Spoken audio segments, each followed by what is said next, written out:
stage, Vincenzo. Vous ne serez plus jamais solo.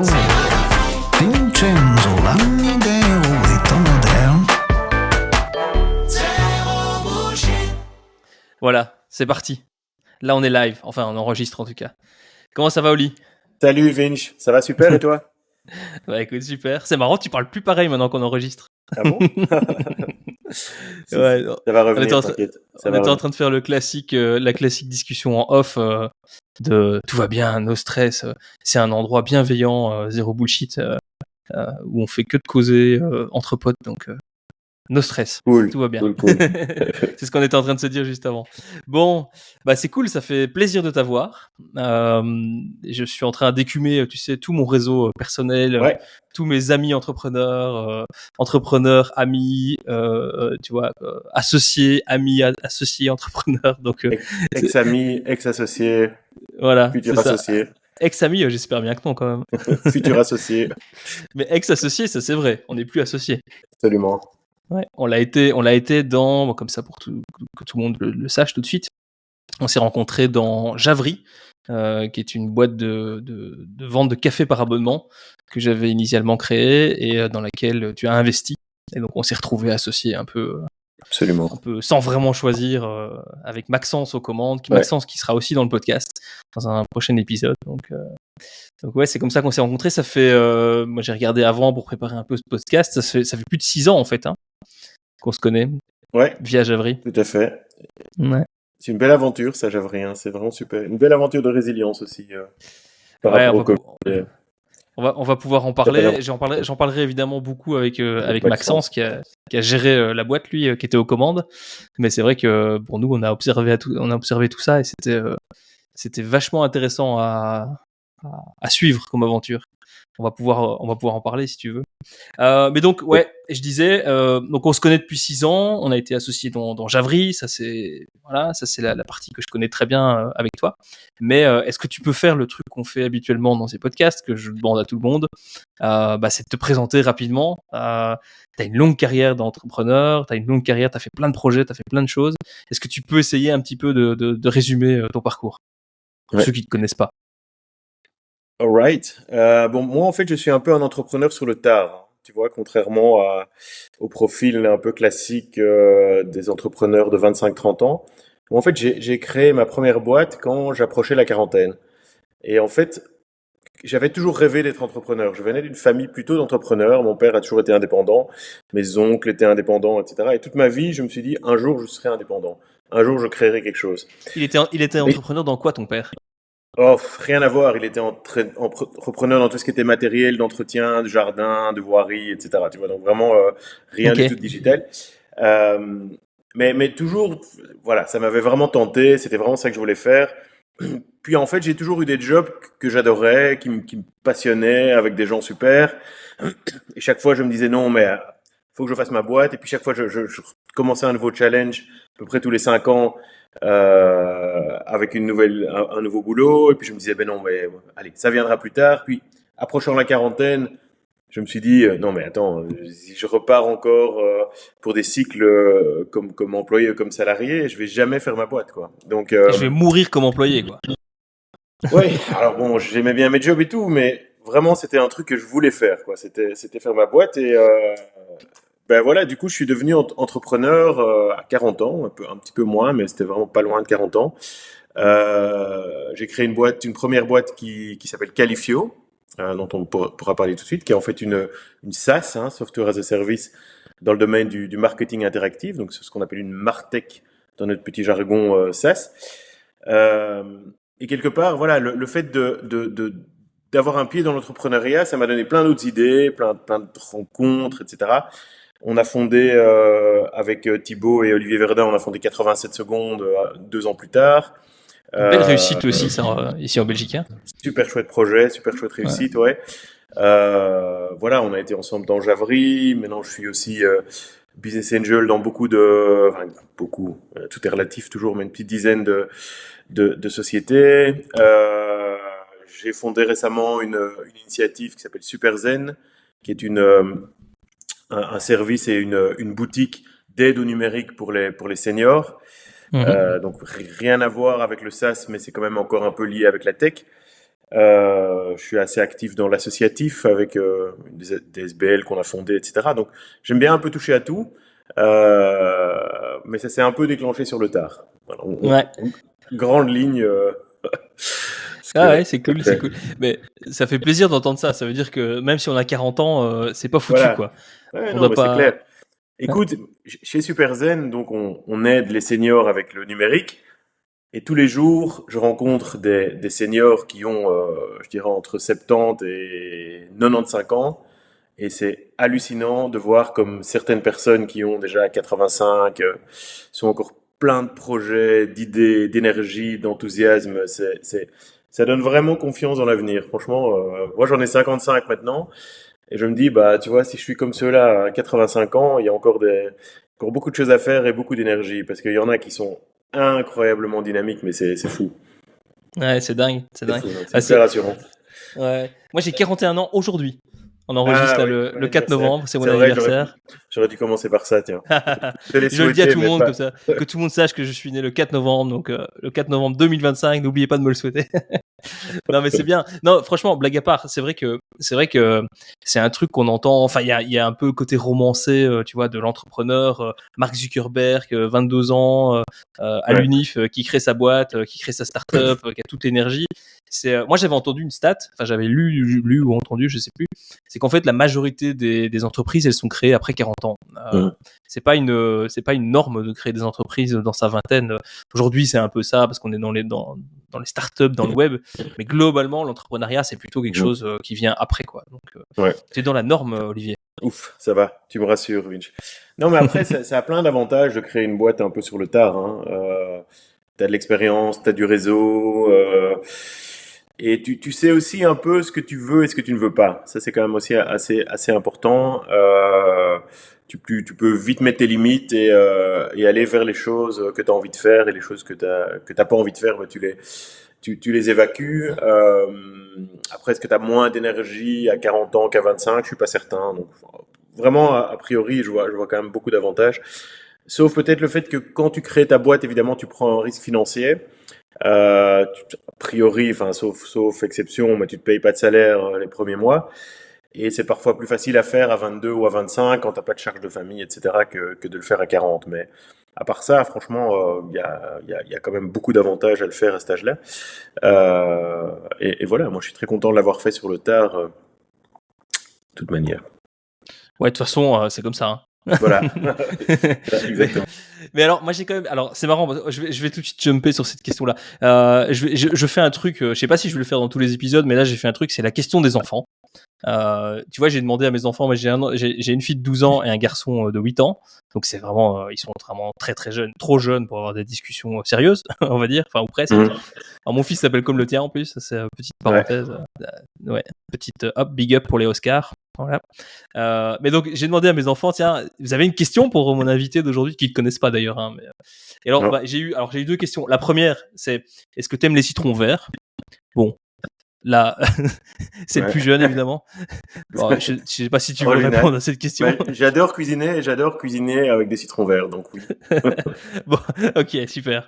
Bon voilà, ça c'était la question, ok, vite fait. Et la deuxième, quand même, ma fille, elle m'a dit, tiens, demande-lui pourquoi il a voulu être entrepreneur. C'est vraiment la question qu'elle m'a posée. Je me suis dit, tiens, c'est marrant comme question. Ouais. Et donc du coup ça m'intéresse parce que tu te dis j'ai toujours voulu être entrepreneur, et puis tu as tout de suite mis mon papa, je sais pas, tes parents ou juste ton papa? Ouais, juste mon papa, et dans la famille, tous mes oncles étaient entrepreneurs aussi, donc c'est ça. Il y avait quelque part un peu une truc de famille, espèce de lignée, ou une espèce d'envie familiale. Mais ton envie à toi personnellement, ça devient d'où l'envie d'entreprendre? Parce que ouais. Alors je dirais que, mais ça, c'était pas ça qui drivait mon envie d'être entrepreneur depuis le début. Mais je dirais que une des motivations qui a été absolument clé, c'était de créer un environnement de travail qui était conforme à mes valeurs. Ça a été absolument clé. Donc j'ai fait plusieurs boîtes différentes dans ma vie d'employé.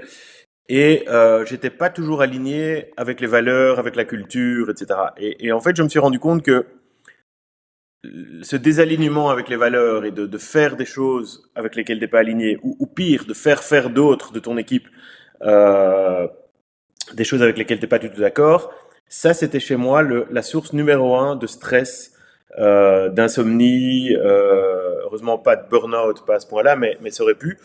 Euh, et en fait, je me suis dit, mais non, à un moment, j'ai envie de travailler dans un environnement professionnel où c'est moi qui décide de ce qu'on fait, de ce qu'on ne fait pas. Alors bon, ça peut paraître un petit peu naïf parce qu'effectivement, parfois, tu as des impératifs de clients, etc. Mais globalement, tu peux quand même arriver à imposer ta culture et tes valeurs. Et ça, c'était absolument clé pour moi. C'était de dire, on va faire une boîte, et c'était clé aussi dans le choix de mon associé et dans les premières discussions qu'on a eues, de dire, voilà le type de boîte qu'on veut faire, voilà le type d'ambiance, le type de culture, le type d'ADN, le type de relation qu'on va avoir avec les employés, que les employés auront entre eux, etc. Et ça a été vraiment, vraiment un truc super fort chez moi. C'était cette envie d'avoir la culture qui était conforme à mes valeurs, à mes croyances. C'était vraiment un driver très très fort. Et tu dirais que c'était quoi quelle valeur était la moins respectée avant pour que ça te pousse à ce point à faire des insomnies et ce genre de choses? C'était quoi, tu dirais, la valeur qui vraiment, tu t'es dit ça, c'est hors de question que j'ai ça dans ma propre boîte? Bah, de la non-transparence, déjà. De pas dire. Enfin, pour moi, tu vois, les employés, ils sont adultes. Enfin, ils sont adultes. Ils sont pas idiots. C'est tout dans les domaines où on est, c'est tous des gens qui ont fait des études. Et donc, à un moment donné, il faut les considérer comme des adultes. C'est-à-dire, il faut leur dire les choses comme elles sont et pas commencer à dire blanc à l'un et noir à l'autre et gris au troisième. Il faut avoir un discours cohérent, transparent, honnête, direct. Ça, c'est une première chose. J'ai vu des boîtes aussi où il n'y avait pas de respect entre les gens. Il n'y avait pas de respect du management vers les gens. Il n'y avait pas de respect des gens vers le management. Et ça, je supportais pas. Et alors, quelque chose aussi qui est malheureusement un peu un fléau dans pas mal de grandes boîtes, je crois. Alors, je ne veux pas généraliser, ça existe aussi évidemment dans des petites boîtes. Mais c'est les questions d'ego. C'est que finalement, à un moment donné, des décisions sont prises non pas dans l'intérêt de la boîte, dans l'intérêt de l'équipe, etc., mais simplement parce que l'une ou l'autre, ou l'un ou l'autre, a décidé, a créé ceci, et donc pour son ego, il essaye de pousser. Voilà, des petites politiques qui sont liées à l'ego, moi ça je supportais pas. Voilà, c'est toutes ces choses-là qui étaient devenues dans l'environnement corporate classique assez insupportable, et que je voulais juste plus vivre du tout. Enfin, tu vois, quand tu vieillis, hein, voilà, 42 ans aujourd'hui. 41, 41.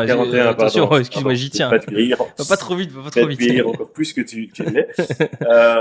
Mais tu vois, quand tu vieillis, bah, tu commences à savoir de plus en plus ce que tu veux et ce que tu veux pas, ce que tu supportes et ce que tu supportes pas. Et voilà, pour moi, c'était clair qu'à un moment donné, je voulais créer cet environnement de travail avec ces valeurs-là. Et ce qui est vraiment intéressant, c'est qu'en fait, ce sont ces valeurs qu'on a très vite formalisées avec Serge, mon cofondateur, qui sont devenues le critère numéro un de recrutement des gens. En fait, on a recruté progressivement les gens, pas tellement sur base de leurs hard skills, mais sur base de leur cohérence, de leur oui, du fait que dans ces personnalités qu'on interviewait, dans les CV, dans les expériences que les gens avaient, on voyait de la cohérence avec ces valeurs-là. Alors c'est toujours quelque chose qui est compliqué à tester, à déceler, mais voilà. Et on a quand même pas trop mal réussi, je crois, en tout cas au début. Après, il nous est arrivé de faire évidemment des erreurs comme toujours. Mais évidemment, ça a créé de par soi-même, de manière assez naturelle, une culture d'entreprise, une ADN de boîte qui correspondait vraiment bien à la boîte dans laquelle on voulait bosser, quoi. Ouais. Et ça, c'était vraiment super important. Donc, pour répondre à la question de ta fille, ça, c'était une énorme motivation. C'était cette question de culture, cette question d'ADN dans la boîte. Ouais, écoute, c'est une super réponse. Alors, elle va certainement pas écouter tout le podcast, mais mais je lui expliquerai en tout cas, je lui répondrai parce que t'as raison, c'est sans doute j'ai l'impression la meilleure raison de créer sa boîte en réalité, c'est de pouvoir créer l'environnement dans lequel on va être à l'aise. Et pour le coup, on subit pas grand chose puisque t'as raison, on décide vraiment de la boîte qu'on veut créer, quoi. Après, effectivement, quand tu rajoutes des gens, peut-être juste pour qu'on se fasse une idée quand même, parce que tout le monde connaît pas forcément Qualifio. Donc ça a 14 ans Qualifio, c'est ça? Si j'ai bien. Ouais, 13 ans, ouais. 13 ans, ouais. Et vous en êtes où aujourd'hui? C'est quoi un peu la taille de la boîte, histoire qu'on visualise un petit peu à quoi ça ressemble? Ouais. Alors, c'est à peu près 10 millions d'euros de revenus, donc principalement du revenu récurrent, ce qu'on appelle de l'ARR en jargon SaaS. Ouais. C'est à peu près 80 personnes, basées principalement à Louvain-la-Neuve, mais avec des équipes aussi en Espagne, en Hollande et en France. Louvain-la-Neuve, Belgique, donc. Louvain-la-Neuve, Belgique. Ouais, Louvain-la-Neuve, Belgique. Et alors, ce qui est quand même aussi important à dire, c'est que moi, je suis plus opérationnel dans la boîte. Donc, j'ai cédé les rênes de la direction de la boîte à Quentin il y a à peu près 3 ans. Et la boîte a été rachetée par un fonds scandinave l'année passée. Et voilà, elle continue à fonctionner et à évoluer de manière indépendante. Mais aujourd'hui, voilà, l'actionnariat est en majorité scandinave. Voilà. Et moi, je suis toujours actif au conseil d'administration, mais plus du tout dans l'opérationnel. Ouais, ça c'est intéressant. Donc, mais donc on voit un peu l'idée. Donc, une belle boîte en fait, un beau SaaS en Belgique comme ça. T'as fait ça bootstrappé au départ, si je me trompe pas. Donc pas de levée de fonds. Ouais. Pendant combien de temps vous êtes resté bootstrappé, donc sans faire de levée de fonds externe? Écoute, on a démarré vraiment la boîte en 2011 et on a fait la levée de fonds tout début 2018, fin 2017, début 2018. Donc 6 ans, 6-7 ans bootstrappé. Et puis la levée de fonds, c'était 4 millions d'euros avec Volta Venture et l'ex-SRIW, donc Wallonie Entreprendre, qui est un peu le fonds souverain wallon en Belgique. C'est la BPI, la BPI belge, quoi. Voilà, le BPI belge. Et voilà. Et ça nous a... Je pourrais en parler évidemment pendant très longtemps, pour ou contre de lever des fonds. Ah, mais attends, Olivier, on a du temps, temps, et moi ça m'intéresse à mort de savoir un petit peu les pour, les contre, les trucs cracra liés aux investisseurs, aux VC. Non, mais plus sérieusement, ce qui est intéressant, mais on peut vraiment en discuter, on a le temps, donc ça m'intéresse vraiment de bien comprendre. Première question qui me vient, c'est pourquoi après 7 ans, parce que j'imagine pendant 7 ans, t'as pas mangé des pâtes blanches et t'as pas vécu avec des subsides, ta boîte elle fonctionnait, je le sais, donc, mais ça fonctionnait bien, on est d'accord. Pourquoi est-ce qu'à un moment donné on se dit tiens, ça fait 7 ans, je vais lever des fonds? Je vais te donner une réponse qui va te surprendre peut-être un peu. Ok. C'est principalement pour faire grandir les gens. Donc, les gens de la boîte. Donc, en fait, la boîte, elle fonctionnait bien. On grandissait gentiment. On faisait 30% de croissance par an. On était break-even. Tu vois, donc c'était gentil. On était à 1,8 million d'ARR, un truc comme ça, ou presque 2 millions. Mais j'avais dans la boîte vraiment des talents. Et en fait, je voulais les faire grandir, ces talents. Et je sentais que si je restais quelque part avec mes 30% de croissance gentillette, j'allais les perdre, tout simplement. Parce qu'en fait, je leur donnais pas assez de marge de progression, pas assez de potentiel de management, d'évolution, et qu'il fallait que j'accélère. Et que une manière donc d'accélérer et de faire grandir tout le monde, c'était de mettre du fuel dans le moteur, et donc de lever des fonds pour pouvoir être plus agressif sur les investissements, sur l'ouverture de bureaux, sur le développement produit, etc. Et que quelque part, ça allait faire un peu grandir tout le monde. Et ça a été un peu le déclic pour moi, c'est de me dire, mais finalement, j'ai ces gens-là qui sont bourrés de talent, et je sens que ils me mettent un peu la pression pour qu'on aille plus vite. Et bah, si tu es bootstrap, bah, que tu dois être break-even, bah, il y a une limite, évidemment, à ce que tu peux faire en termes d'investissement, d'ouverture de bureau, d'engagement, etc. Si du jour au lendemain, tu as quelques millions d'euros sur ton compte en banque, tu peux évidemment aller beaucoup plus vite. Et voilà, tu me demandes pourquoi on a attendu. Pff, Écoute, si je regarde avec du recul, je crois que j'aurais fait la levée de fonds plus tôt. Ça, c'est clair. J'étais un peu lent à la détente là-dessus. Mais le déclic, ça a vraiment été les talents qui me poussaient à grandir plus vite finalement. Ok. Bah donc, donc tu dis que tu l'aurais fait plus tôt. Ça veut dire que pour toi, l'expérience était positive. C'était une bonne idée de lever des fonds. Ouais. Tu le referais, quoi. Oui, bien sûr, pour plein de raisons. Alors, il y a plein de mauvaises expériences dans les levées de fonds, hein. Donc, c'est pas du tout une science exacte et c'est vraiment pas la panacée. Il se fait que nous, ça s'est bien passé, honnêtement. Bon, il y a plein de choses à dire, évidemment. Les fonds que nous avions, c'était 2 fonds belges. Alors, les fonds belges, ils sont probablement moins agressifs que des fonds anglo-saxons, même des fonds français, en termes d'exigence de croissance et d'investissement, etc. Donc, on a eu une relation dès le début qui était assez constructive. On a eu la chance d'avoir 2 fonds qui étaient, je dirais, assez empathiques pour se mettre dans la peau des fondateurs et voilà, de leurs envies, de leur rythme, etc. Donc, on n'a pas eu des gros clashs. On a eu quelques désaccords, hein, mais on n'a pas eu d'énormes clashs sur la stratégie, sur la manière de mener la croissance, etc. Et quelque part, je te parlais un peu du fait qu'avant la levée de fonds, on était à 30% break-even. Après la levée de fonds, on était à 65% de croissance. Donc, tu vois, on a plus que doublé la croissance. Donc, pour ça, ça a plutôt bien fonctionné.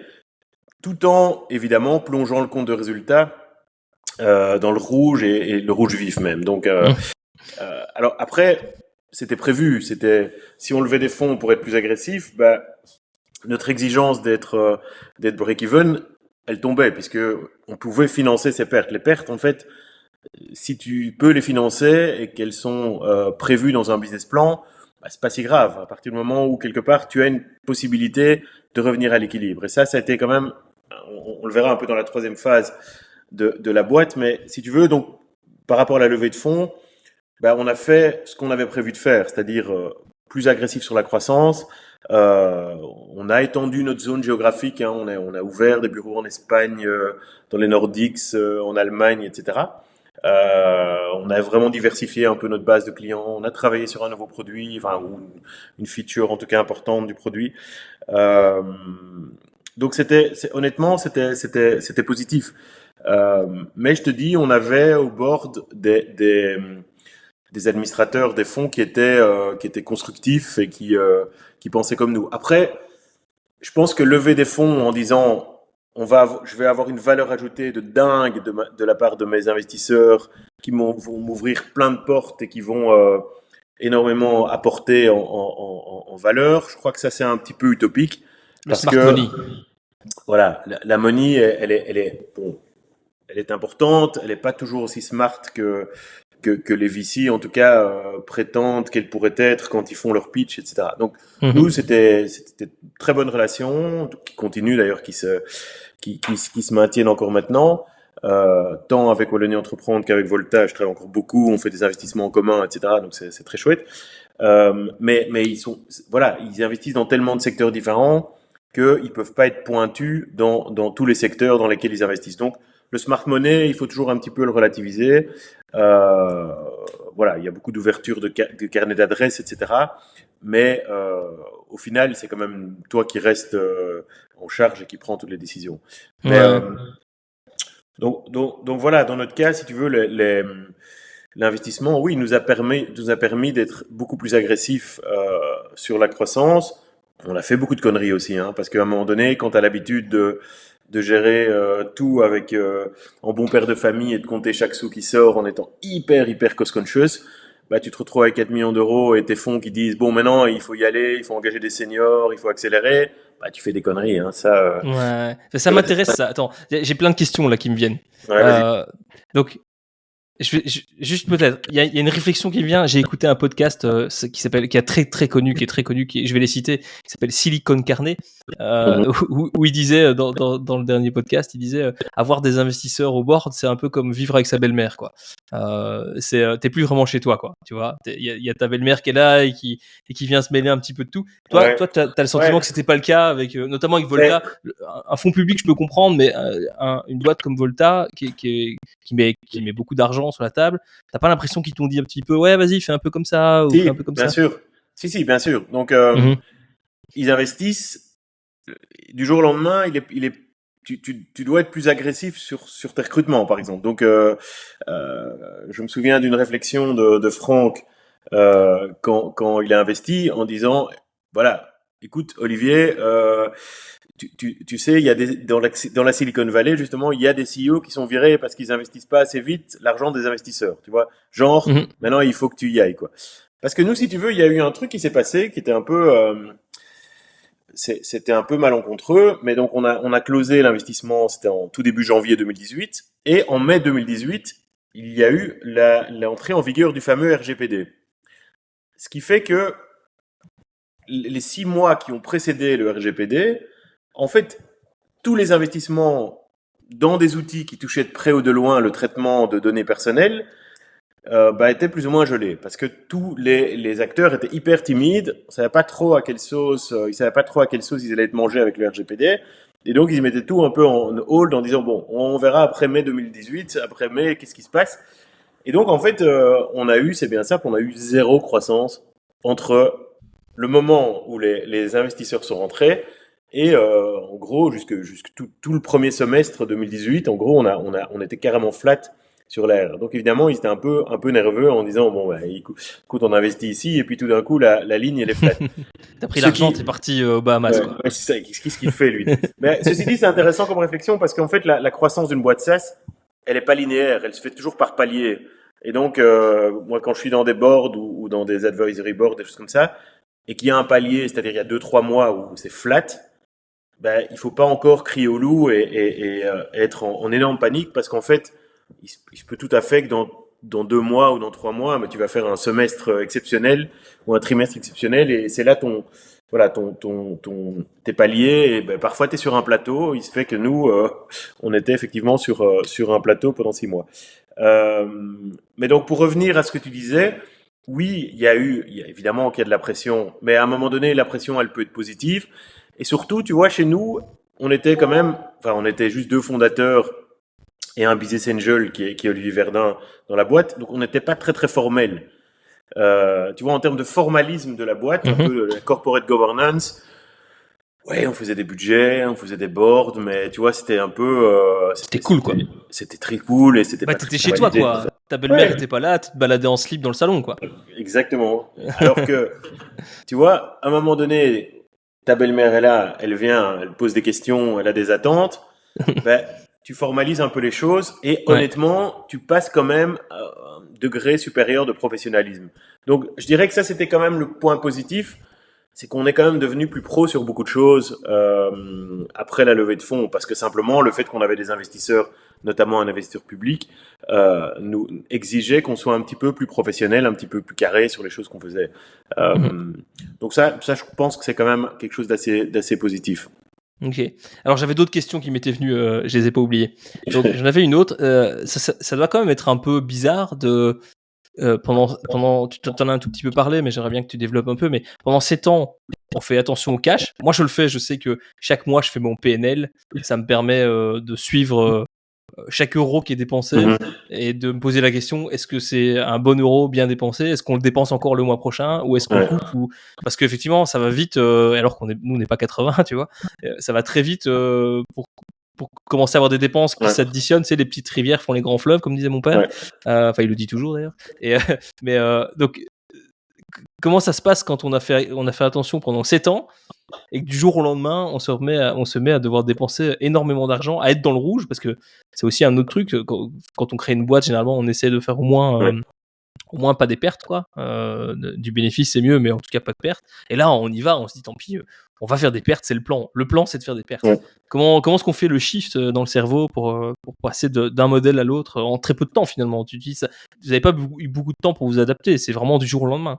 L'argent arrive sur le compte et C'est hyper perturbant. Je vais pas te ok. mentir. C'est hyper perturbant parce qu'en fait, quand ta boussole c'est on est break-even, ben en fait c'est très facile de dire ça on fait ou ça on fait pas. Tu vois, en termes de prise de décision, tu as une dépense à faire. Bah, si elle te met dans le rouge, tu le fais pas. Si elle te met pas dans le rouge, au contraire, elle t'amène du business. En gros, tu dis, tu le fais. Enfin, je veux dire, c'est ta boussole de gestion, elle est claire. C'est je reste à l'équilibre. Quand t'as plus cette boussole-là, mais qu'en gros, t'as de l'argent sur ton compte et tu peux faire des pertes, c'est un peu plus compliqué de prendre tes décisions parce que tu te dis, ouais, ça c'est quand même pas mal, ça pourrait amener du business, on n'est pas trop sûr, mais finalement, qu'on fasse 1,5 million de pertes ou 1,5 million, tu vois, c'est pas si grave, c'est pas la différence, c'est pas. Et donc, j'ai trouvé ça assez perturbant, effectivement, de n'avoir plus cette espèce de cadre de décision qui était, je reste dans le vert. Après, ceci dit, bah, t'as un budget, même si ton budget prévoit de faire de l'EBITDA négatif, bah, voilà, tu vas pas quand même sortir un EBITDA 2 fois plus négatif que ce que tu as prévu. Donc, je dirais que ton cadre, ça reste quand même ton budget, mais tu es peut-être, par exemple, le truc qui chez nous a été le plus frappant, c'est, bon, il y a de l'argent sur le compte, on doit accélérer la croissance, donc on doit engager des profils plus seniors. Ça, c'était un peu le message des VC de manière générale et qui est pas illogique, puisque quelque part, le raisonnement, c'est bah, si tu veux aller vite, un profil plus senior, il est beaucoup plus vite opérationnel, il connaît beaucoup plus le playbook et ça ira plus vite. Donc, si tu veux engager des seniors, bah, quelque part, il faut les trouver et il faut trouver les bons. Et donc, tu fais appel à des chasseurs de tête. Les chasseurs de tête, ça coûte très cher. Donc ça, tu te dis, bon, ben, on a l'argent pour le faire, on le fait. Et en fait, on s'est rendu compte que on avait beaucoup de recrutements extrêmement mauvais à cause des chasseurs de tête. Pourquoi? Parce que les chasseurs de tête, ils sont excellents dans ce qu'ils font, dans le sens où ils arrivent à te brainwasher un candidat pour que le candidat te dise exactement ce que tu as envie qu'il te dise. Et donc, tu vois le gars et tu vois, mais il a tout compris, lui, il est parfait, il comprend exactement ce qu'on veut, tu vois. Et en fait, oui, non, sauf que il est pas Il a été spécialement briefé, bon, quoi. mais il a été bien briefé, quoi, par Ouais. le chasseur de tête. Et donc, tu payes des notes de 25 000 euros, 30 000 euros de chasseur de tête, et tu te rends compte après 6 mois qu'en fait, alors, soit le gars ou la fille n'est pas bon, mais surtout, comme c'est une ou un senior, en termes de culture, et on revient à cette question d'ADN et de culture, en fait, il y a pas de fit, ou le fit est pas bon. Et de nouveau, la personne a été bien briefée, etc. Mais in fine, tu te rends compte qu'en fait, il y a un désalignement dans le fonctionnement, dans les valeurs, etc. Et voilà, et ça coûte très très cher, parce que évidemment, ça coûte cher en chasseur de tête, ça coûte cher en onboarding, ça coûte cher s'il faut remplacer, etc. Et ça, c'est pour moi le truc le plus frappant dans les erreurs qu'on a faites post-levée de fonds, en fait.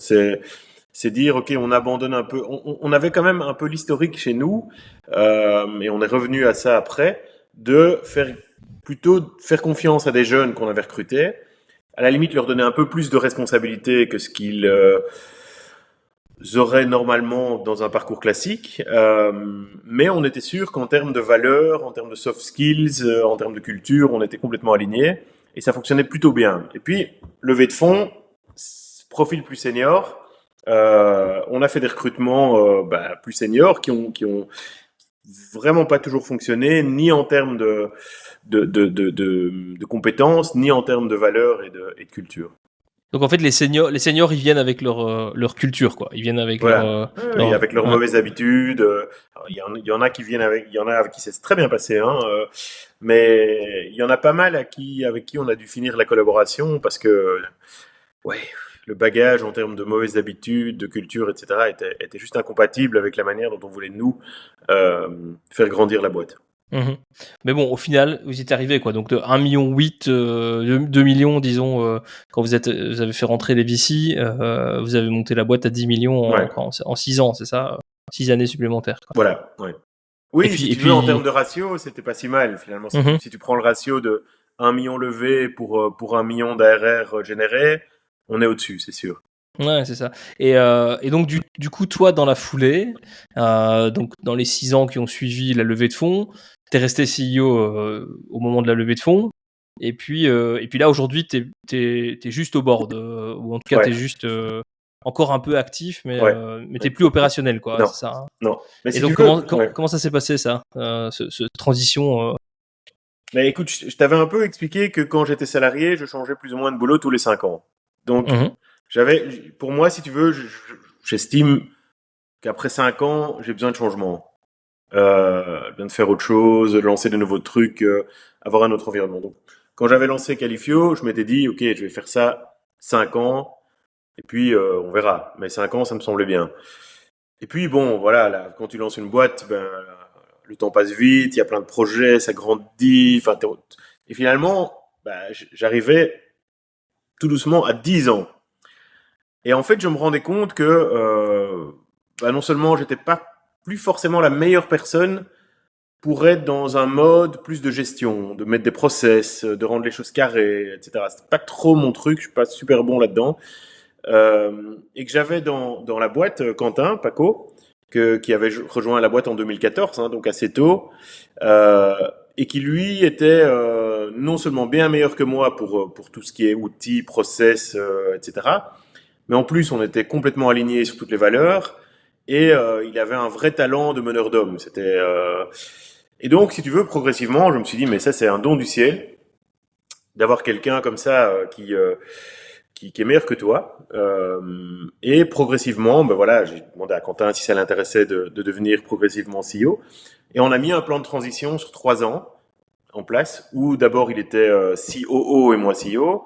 La deuxième année, on était tous les deux co-CEO. Et puis la troisième année, j'étais executive chairman. Bon, what's in the name, mais lui était CEO. En fait, on a prévenu, on a vraiment pris le temps en fait. 3 ans, tu vois, c'est quand même un temps assez long, mais ça a permis de mettre tout le monde au parfum et d'aligner tant les actionnaires que les employés sur ce plan de transition. Et mon co-founder a fait exactement la même chose avec un CTO qu'on a recruté de l'extérieur.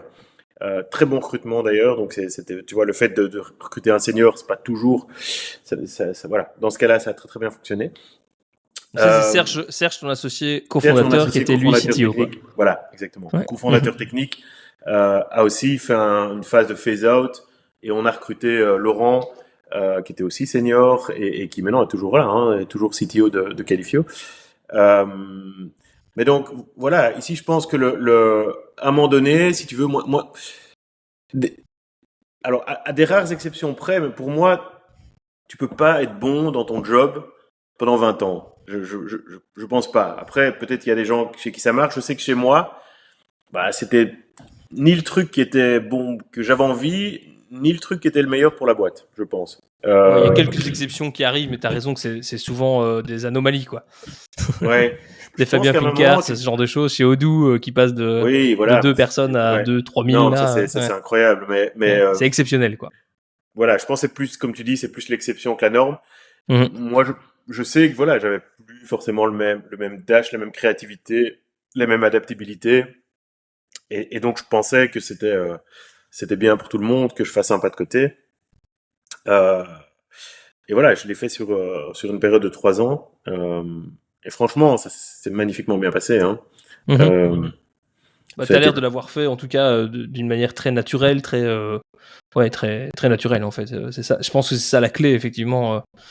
Comme tu dis, pour que tout le monde puisse s'adapter. Et puis en plus, avec quelqu'un qui était là en interne, ce qui est assez cool, quoi. Il faut de la chance aussi, quand même. Hein. Il faut que tu aies la bonne personne dans la boîte. Et bon, je connais pas mal de boîtes.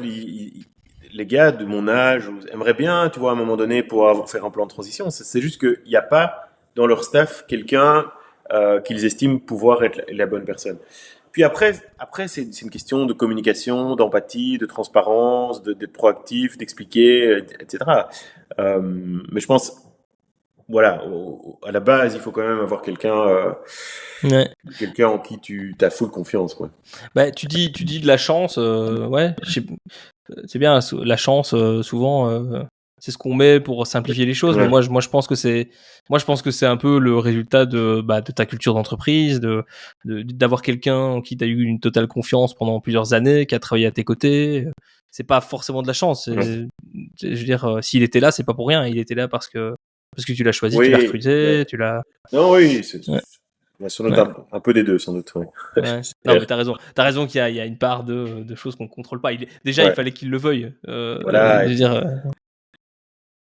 Puis il y c'est a pas fort. Ouais. souvent dans les recrutements, voilà, tu fais tous les checks, enfin, t'es vraiment convaincu, et puis voilà, au final, ça fonctionne pas pour effectivement des choses que tu maîtrises pas forcément, hein. Quelqu'un qui travaille super bon dans un environnement A, et puis tu le mets dans un environnement B, puis ça dysfonctionne, ou pour plein d'autres raisons qui sont pas forcément liées à l'environnement de travail, à un moment donné, ça dysfonctionne. Donc ça reste quand même toujours un peu une loterie Ouais, et ouais. Non, pas c'est une vrai. science C'est vrai. exacte. C'est vrai. Si dans le privé, il y a un truc qui déconne chez lui, si. Voilà, exactement. Et puis, t'as raison. Tu peux être bon dans le job que t'as fait pendant. Je sais pas ce qu'il faisait avant de transitionner, mais il était sales, c'est ça, hein, Ouais, c'était. c'est vrai. Ouais. Ouais. Ouais, c'est sûr que peut-être qu'il était très bon dans son job, mais qu'une fois CEO, Ouais. ouais, non, t'as raison. Sur ce côté-là, il y a une part il y a Ça une part reste de chance. Ouais. ouais, ça reste le truc le plus compliqué et le plus important dans une boîte, hein, c'est le recrutement, c'est d'arriver à trouver les bonnes personnes, Mm. les onboarder, les garder motivés, etc. Tout est là, hein. Ouais. Ouais, c'est clair, c'est clair. C'est clair. Bah, c'est la ressource la plus compliquée à gérer, la Ouais, ressource humaine, hein. ouais. Elle est pas toujours très rationnelle, elle est pas. Et à la fois, C'est c'est ça clair. qui rend tout projet entrepreneurial avant tout une aventure humaine, et c'est ça qui rend les choses passionnantes. Si c'était que de la technique et des boulons et des machines, ce serait, enfin pour moi, ce serait moins intéressant. Alors chacun trouve son plaisir où il veut, mais pour moi, le fait de ce facteur humain, c'est justement ça qui rend les choses passionnantes. Ouais. Bah oui, moi t'es souvent l'entrepreneur qui me vient en tête quand on me parle de valeurs, de faire les choses bien, tu vois. Je te l'ai peut-être jamais dit, hein, je te le déclare ici dans le podcast. Ouf. Non mais c'est vrai. Non mais blague à part, je pense qu'effectivement Ouais.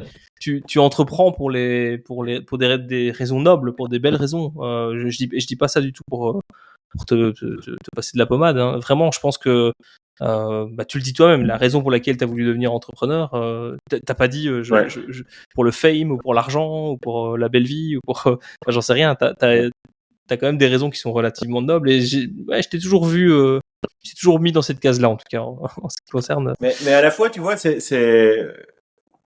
pour moi, c'est aussi, enfin, c'est aussi ce qui rend ta boîte la plus efficace. Enfin, tu vois, in fine, tu vois, tu peux dire oui, c'est des raisons nobles, etc. Mais nos boîtes, c'est pas des ONG, quoi. Et je pense que c'est pas pour ça que je vois l'entrepreneuriat comme ça, mais je pense que le résultat est que, ben, c'est évident. Je veux dire, si tu respectes les gens, si tu les fais grandir, si tu les écoutes, si tu leur parles comme à des adultes, bah, in fine, ils vont être mieux, ils vont être plus motivés, plus engagés, etc. Donc, je pense que c'est un tout. Tu vas avoir ton environnement de travail qui va être beaucoup plus harmonieux, beaucoup plus serein, euh, que si ces valeurs n'étaient pas. C'est là. Après, voilà, il n'y a pas une recette, mais je pense qu'au final, c'est la seule manière de rendre une boîte performante, c'est d'avoir des gens qui sont motivés, qui sont engagés, qui sont curieux, qui ont envie d'apprendre, qui ont envie de se battre pour la boîte. Ouais, non, bien sûr. Et effectivement, ton côté, allez, je vais dire humaniste, sert très très bien les intérêts capitalistes d'une société comme la tienne. Non, mais vraiment. Et t'as raison. Hein, c'est comme ça que ça marche le mieux, parce qu'en fait, une boîte, c'est avant tout des êtres humains qui travaillent. Donc, Ouais. t'as totalement raison. Et c'est pas, t'as totalement raison. Mais quand même, Mais, toi, t'as un côté très humain. Je veux dire, même dans les, allez, on peut en parler. Tu as plein d'autres projets autres que l'entrepreneuriat, des projets associatifs. Enfin, moi, j'ai toujours été bluffé à chaque fois qu'on se voyait d'entendre parler de tes autres projets que ouais, des c'est projets gentil. d'entrepreneuriat. Mais vraiment, Mais c'est c'est gentil. intéressant, quoi. Ce qui me surprend parfois, c'est qu'il y a des gens qui ne prennent pas du tout ça en fait et qui continuent à avoir des comportements dominants, égocentriques, sexistes, infantilisants pour les gens et qui s'étonnent après que leur culture n'est pas bonne ou que leur boîte marche pas. Tu vois, pour moi, j'arrive pas à comprendre ça, mais bon, voilà. Ouais. C'est pas, tu crois pas que c'est un peu une espèce d'image un peu romancée de l'entrepreneur, tu sais, entrepreneur révolution industrielle, où tu vois, où il y a le patron, puis il y a les ouvriers en dessous, et puis il y a vraiment un rapport de force entre les deux, où il faut presque les fouetter pour qu'ils avancent. Je sais pas. Je crois pas qu'il y a un peu de ça. Alors, peut-être que oui, peut-être, mais peut-être que mon expérience et peut-être que nos expériences parce que je pense que quand même dans le domaine des startups, scale-up, tech, etc. Cette culture de vouloir respecter, faire grandir les gens, elle est peut-être plus présente que dans d'autres industries. Alors peut-être qu'on a une vision effectivement un petit peu biaisée, un petit peu peut-être un peu trop bisounours de la vie parce que il se fait que nos boîtes elles ont pas trop mal marché, enfin tu vois, et que donc on a pu avoir ce luxe peut-être à un moment donné c'est un biais de confirmation, tu veux dire. Presque. Moi, je crois pas. Hein. Moi, je crois que globalement, dans n'importe quel secteur, si tu respectes les gens, que tu leur parles avec intelligence, tu les considères comme des adultes, n'importe quel secteur, tu auras de meilleurs résultats. Je veux dire, pas systématiquement, parce qu'il y a aussi une part de chance dans l'entrepreneuriat, mais globalement, il vaut mieux, quoi. Non, mais regarde, oui, je suis d'accord avec toi, mais regarde, par exemple, chez Qualifio, on avait des super bureaux, parce que pour moi, c'était super important de donner un environnement de travail très, très chouette aux gens. On faisait des super événements, tu vois, on allait skier, des machins comme ça. On avait à un moment donné, j'avais engagé une super coach. Elle était coach 2 jours semaine à disposition des employés qui pouvaient la consulter pour tout ce qu'ils voulaient. Pas spécialement lié au boulot, mais ça pouvait être lié au boulot. Et il y avait un devoir de confidentialité, donc elle ne nous en parlait que si la personne coachée le demandait. Mais tu vois, ce que je veux dire, c'est que tout ça contribue effectivement au bonheur au travail des gens, mais ça coûte de l'argent. Si tu es dans un secteur où tes marges sont, dans la grande distribution, tes marges sont ric-rac, tu dois te battre tous les mois pour faire ton 0,1% de marge en plus. Est-ce que tu as ce luxe-là? Je sais pas, je suis partagé. Ce que tu dis, évidemment, je m'y retrouve complètement. C'est-à-dire que n'importe quel secteur, quand tu as du respect, de la considération, etc. pour les gens, bah, ça va mieux marcher. Les gens sont quand même plus heureux au travail. Maintenant, là où dans notre domaine de start-up, scale-up, etc., on peut faire beaucoup de choses pour le bonheur des gens. Est-ce que tu peux te permettre ça dans tous les secteurs? Ça, j'en suis pas certain. Tu vois, on avait quelqu'un chez nous qui s'appelait la Office Happiness Manager. Alors, c'est hyper tarte à la crème, etc. Et ça veut rien dire, mais voilà, son job, c'était en gros de faire en sorte que tous les gens étaient bien, tant du point de vue matériel, question de voiture, de bureau, etc., que tout le reste. Ouais, je sais pas, t'as raison. Forcément, on est dans un secteur à marge. C'est certain, on fait des marges, donc forcément on a plus de moyens à mettre dans ce genre de choses. Mais tu sais, comme dans Mission Cléopâtre, c'est pas juste une question de moyens. Je pense qu'il y a pas que les moyens, il y a aussi, tu sais, le respect, la considération, la bienveillance. C'est pas forcément quelque chose qui coûte de l'argent. C'est plus une question de culture. C'est plus une question de culture. Et en fait, tu pourrais écouter l'épisode avec Fabienne Bister des Moutardes Bister, où elle était dans la grande distribution. Je pense à elle parce que tu parles de grande distribution, et où effectivement elle se battait pour chaque demi% de marge. Mais je pense qu'elle avait une équipe extrêmement soudée qui était derrière elle. Et c'est pas une question d'avoir une coach ou un chef au bureau qui cuisinait des petits plats ou ce genre de choses. C'est aussi une question de la manière dont on traite les gens, quoi. Et ça coûte pas forcément de l'argent. Mais voilà, tout ça pour dire que je te rejoins. Hein. Je trouve que c'est bizarre qu'il y ait encore autant d'entrepreneurs qui ne comprennent pas ça, comme tu dis, qui maltraitent les gens puis qui s'étonnent qu'ils s'en aillent, qu'ils s'en vont. Puis, c'est clair. Non, mais en fait, un des trucs qui est fondamentaux là-dessus, c'est l'exemplarité, c'est le lead by example. Il est absolument clé. J'ai une super anecdote. À un moment donné, il y a un développeur qui quittait la boîte. On devait être à mon avis 25 à ce moment-là. Et évidemment, on avait un grand plateau avec les 25 personnes. Et quand il quittait, je faisais une espèce de exit interview avec lui. C'était un gars avec qui je m'entendais bien et tout, donc on parlait très franchement. Et il me dit, tu sais, il y a un truc dont tu te rends pas compte, et j'aimerais vraiment bien te le dire. C'est quand tu es dans le bureau et que tu râles, parce qu'évidemment, quand t'as toujours des trucs qui te frustrent et tu râles, moi je suis plutôt de nature expressive et extravertie, et que tu râles et que tu es de mauvaise humeur et que tu exprimes ta mauvaise humeur, il me dit, tu te rends pas compte, mais tu as les 25 personnes de la boîte qui sont tétanisées, parce que tout le monde est sur le même plateau, c'était pré-Covid, on était tous encore au bureau quasi tous les jours, Ouais. et il me dit, mais tout le monde est un peu, merde, qu'est-ce qui se passe, il y a des mauvaises nouvelles, etc. Il me dit, mais essaye de contrôler tes humeurs, tu vois. Ouais. Et c'est intéressant de voir que quand tu es dans une position de leadership, bah, tout ce que tu fais va quelque part être décodé, interprété. Euh, c'est ça le marqueur de culture finalement. C'est ça qui... Tous tes comportements vont devenir la culture en fait. C'est fou. Ouais, c'est Donc clair. forcément, si tu respectes pas les gens, bah, les gens vont pas se respecter entre eux. Si t'es pas transparent avec les gens, bah, les gens seront pas transparents avec les clients. Ou avec toi. Et tout est là en fait, Ouais. et avec toi. Donc tout est là. Donc c'est tellement important. Non, non, t'as raison, t'as raison. On dit souvent que la culture, c'est pas les posters qu'on met au mur, c'est les actions au quotidien, c'est ce Ouais. qu'on fait, quoi. C'est pas. Non, c'est clair, c'est clair. Et ouais, t'as tout à fait raison sur ce côté. On se rend pas compte en fait à quel point on Ouais. est observé et à quel point. Parce que c'est vrai qu'au Exactement. bout d'un moment, enfin moi j'ai toujours dit. Enfin, j'ai jamais le sentiment d'être le patron, d'être le Non. Oui, mais, CEO. mais c'est toi qui l'as pas. Mais je peux dire que Ouais, toi, t'as pas le sentiment d'être le patron, mais les mais autres te voient comme ça. les autres le savent Ouais. et vont justement interpréter. Parce que moi non plus, surtout dans une boîte, je vais pas dire une boîte libérée, mais une boîte qui n'est pas très verticale, tu dis, ben non, moi je suis comme vous, je suis pas, tu vois, j'ai Ouais, pas ouais. l'impression d'être le patron dans un rapport hiérarchique très fort. On bosse sur le même plateau, on est ensemble. Voilà, on va Ouais. bouffer le midi, on joue au squash, on va skier, on boit des coups, on va regarder des matchs de foot ensemble. Tout ça c'est possible, mais malgré tout, tu restes Ouais. le patron, le mec qui décide, et donc toutes tes actions sont interprétées, sont décodées et sont mimiquées aussi. Ouais. Mais tu sais, j'ai une question très personnelle par rapport à ça. Ça me fait penser à un truc. Quand nous aussi, on avait des bureaux pré-Covid, tu vois. On était tous sur un plateau. Et bon, aujourd'hui, on est full remote, mais avant ça, on avait aussi nos bureaux. Et je me souviens moi d'un truc. C'était assez systématique. C'est, je sortais du bureau, par exemple, pour aller chercher quelque chose à manger. Je prenais un peu de temps. Et je revenais au bureau et tout le monde était en train de manger à table. Et tout le monde, et je voyais qu'il y avait une discussion animée, ça rigolait, ça discutait. Et puis moi, j'arrivais.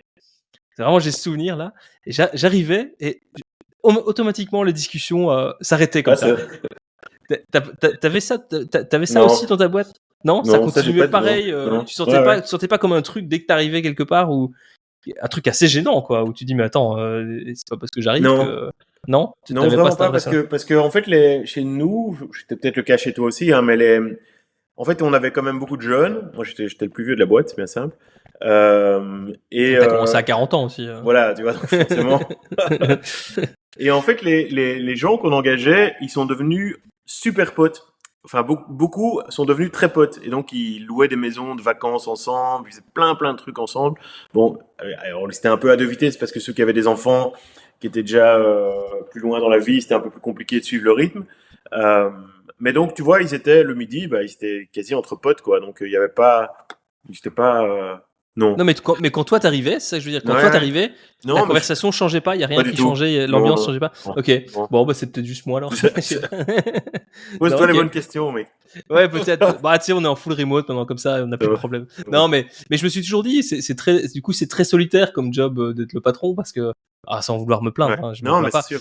Mais il y a un côté assez solitaire où t'arrives et tu vois que la conversation change juste parce que t'es là et tu dis, mais attends, moi je voudrais bien participer aux conversations, rigoler avec vous mais Ouais, ça rejoint un peu ce qu'on disait avant. Quoi que tu fasses, tu restes quand même ouais, le patron, quoi. ça Tu c'est restes quand sûr. même. Ouais. Donc, Ouais, ouais. mais ok, non, très bien. Bah, écoute, voilà. Ce C'est qui ne peut-être un meilleur t'empêche patron d'avoir que des moi. relations, des super bonnes relations avec les gens, hein, mais Oui, non, mais voilà, bien sûr, bien sûr. Moi, j'ai des super relations avec la majorité des gens qui sont partis. Hein. Les seuls qui sont plus là, avec qui j'ai plus de relations, c'est juste parce qu'on se parle pas. tu vois. Mais tous ceux avec qui je parle encore, on a vraiment de très bonnes relations. On se revoit souvent, on va boire des coups ensemble. Je dirais même, on a presque une meilleure relation que quand ils bossaient dans la boîte. Peut-être aussi, il faut que je me pose des questions à ce niveau-là. Non, mais la relation, elle est différente. C'est juste, t'es plus leur boss, quoi. Donc, ouais, ça change tout, quoi. Ça change tout, c'est vrai. Ouais, tout à fait. Bon, cool. Ouais, je vois, on a une bonne idée en tout cas de Qualifio. Donc la principale boîte, on va dire, que tu as créée jusqu'à maintenant, la plus grosse, on va dire, ton principal projet. Avant peut-être de passer, moi j'ai d'autres sujets que j'avais envie de voir un peu avec toi. Alors évidemment, le projet actuel dans lequel tu es, la Super Zen, ça m'intéresse à fond. En plus, on en a moins parlé tous les deux en privé, donc je suis vraiment intéressé que tu me donnes des infos. Il y a aussi toutes les questions, enfin tout ce pan de ta vie où tu es business angel, où tu investis dans des boîtes. Et c'est d'ailleurs dans ce cadre-là qu'on s'est rencontrés dans Javry. Là aussi, j'ai pas mal de questions. Mais peut-être avant, juste pour faire une petite transition, si ça te dérange pas, j'essaie de mettre dans le podcast un peu, des trucs un peu croustillants, quoi, un peu des anecdotes, des choses comme ça. Alors, un truc que j'ai envie de lancer, c'est le conseil caca. J'avais ça le conseil caca. Alors, je t'explique le truc. Conseil caca, c'est en gros la pire idée que tu aies reçue. Ça peut être d'un investisseur, ça peut être d'un ami, ça peut être de n'importe quoi, lié au business, on est d'accord. La pire idée que tu as reçue et que tu as suivie. Est-ce que y en a une qui te vient comme ça? Donc vraiment, on t'a donné un conseil, tu l'as suivi et tu te dis putain, c'était vraiment la pire idée à suivre. Comme ça, je t'ai parlé de mon expérience relativement négative avec les chasseurs de tête. Bon, ça ça t'a coûté ça quand même. Ça m'a coûté.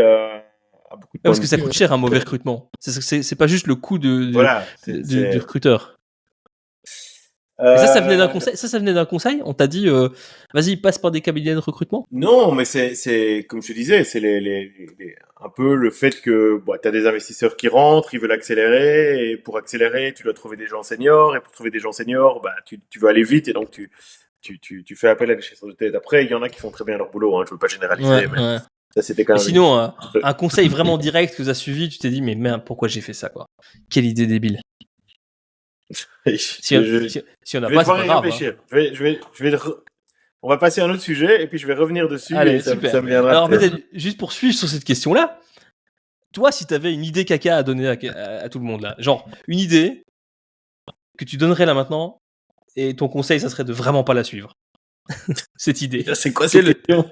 Ouais. Alors c'est bien, c'est un peu difficile. Mais l'idée, si tu veux, c'est de dire, ok, voilà un truc qui ressemble à une bonne idée. C'est peut-être des choses que tu as entendues, peut-être des idées que tu entends qu'on donne souvent aux entrepreneurs, qui ressemblent un peu, tu sais, comme ça à une bonne idée, mais que toi tu dirais, écoutez, la suivez pas, et puis tu nous expliques pourquoi, tu vois. Mais écoute, la fausse bonne idée. Il y a un sujet intéressant quand même là-dessus. Alors je sais pas si c'est une idée caca qu'on m'a donnée ou si c'était tellement lié à ma conviction. Je sais pas si ce terme je vais le garder. Je sais pas si je vais le garder. Pas forcément. La fausse bonne idée. On va appeler ça la fausse bonne idée. Voilà. Si tu veux, de nouveau un sujet sur lequel on pourrait parler pendant 3 heures. Mais nous, si tu veux, chez Qualifio, on avait fait un plan de stock option pour l'ensemble des employés de la boîte. Alors, c'était plutôt mon idée, donc je peux pas dire que c'était quelqu'un qui m'avait donné une mauvaise idée. Donc je vais être quand même honnête là-dessus. Frank Mann de Volta a trouvé que c'était une très mauvaise idée. Ok. Que j'étais donner des stocks à tout le monde. Ouais, que c'était une philosophie communiste, etc. Donc, j'ai quand même tenu bon et j'ai fait le truc. Et ça, c'est un move qu'on a fait genre en 2018 ou 2019. Donc, on a quand même maintenant un peu de recul pour pouvoir juger si c'était une bonne ou une mauvaise idée. Et je te dirais quand même que au final, c'était une mauvaise idée. Ok. Vas-y, explique-moi, ça m'intéresse. Je vais t'expliquer. Non, c'est intéressant. Après, bon, de nouveau, c'est notre cas, mais je pense que à moins que tu sois Odoo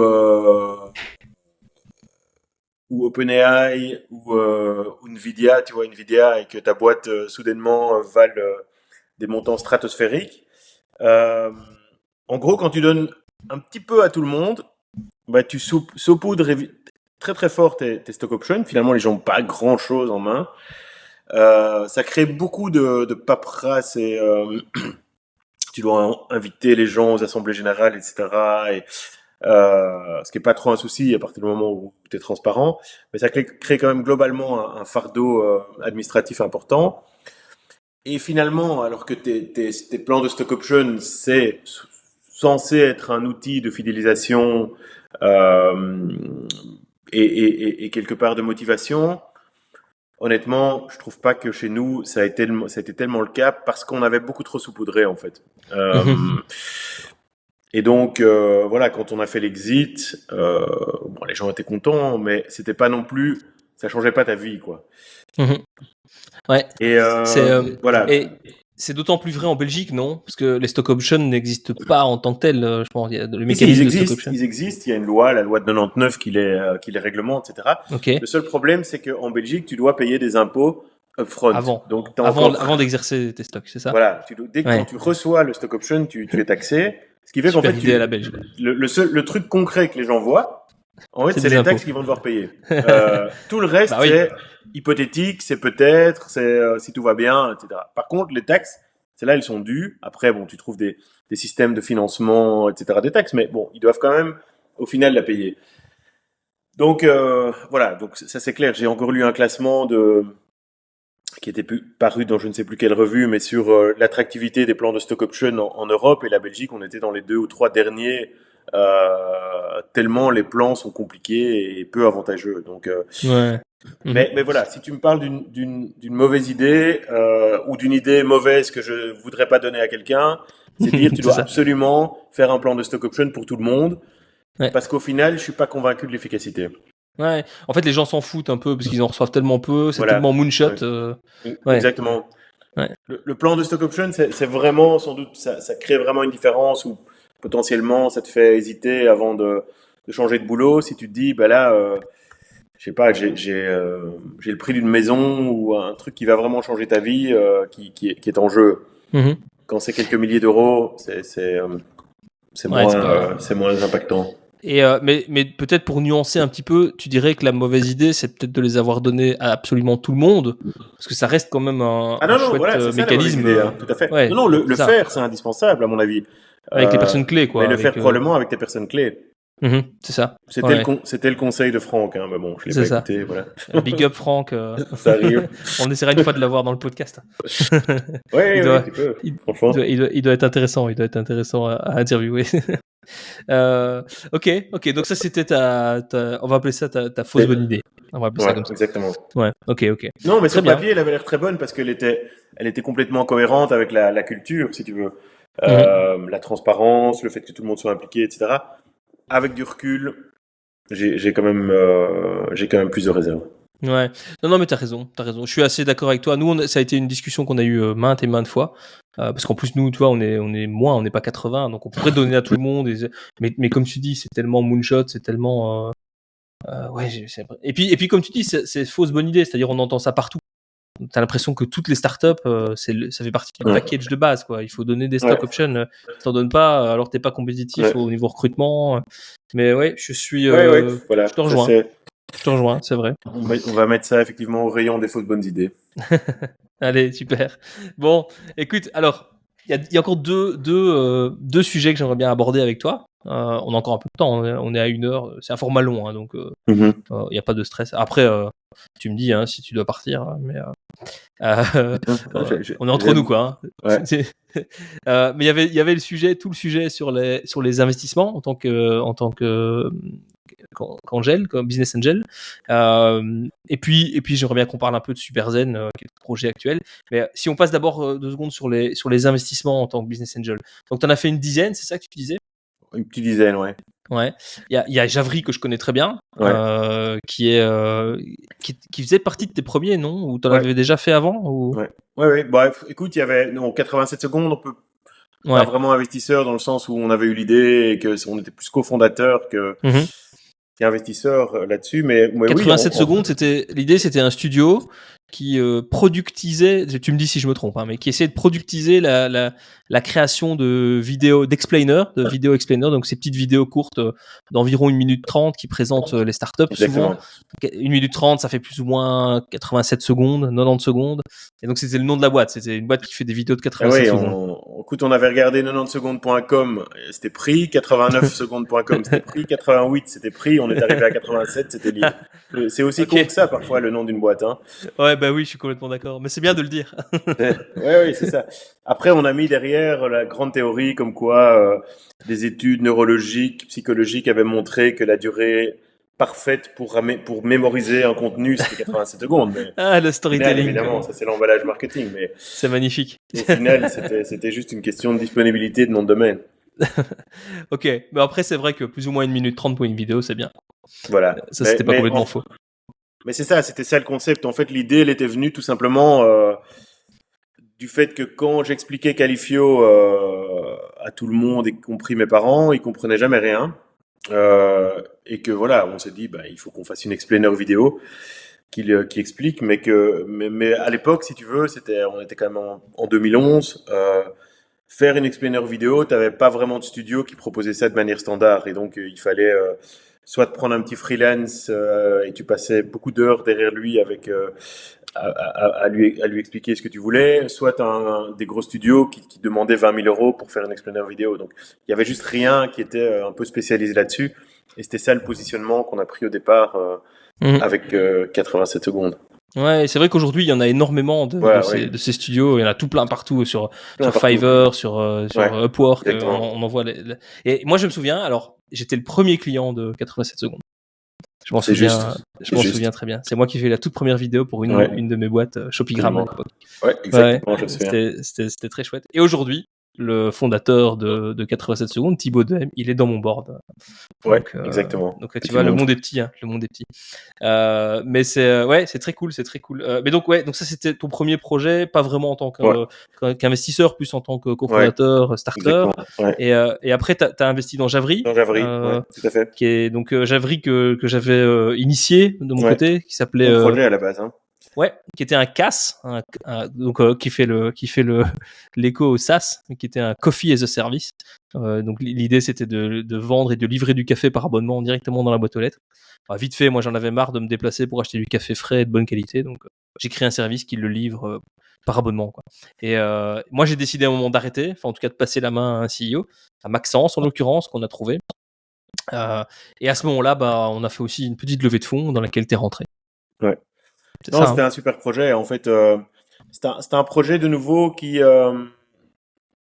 nous apprend beaucoup sur la culture et finalement qui doit son succès à la résilience de Maxence et Pio. Parce que imagine Pierre-Yves Orban. Imaginons un projet qui vend du café pour le bureau des entreprises de 50 personnes.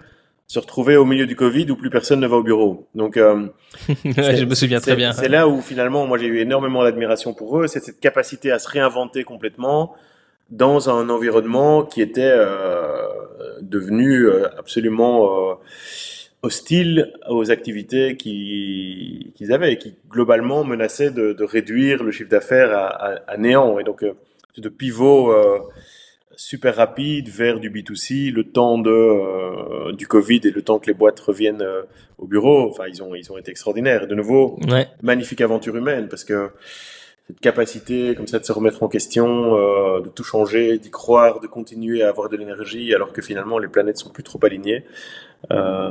J'avoue que c'était impressionnant.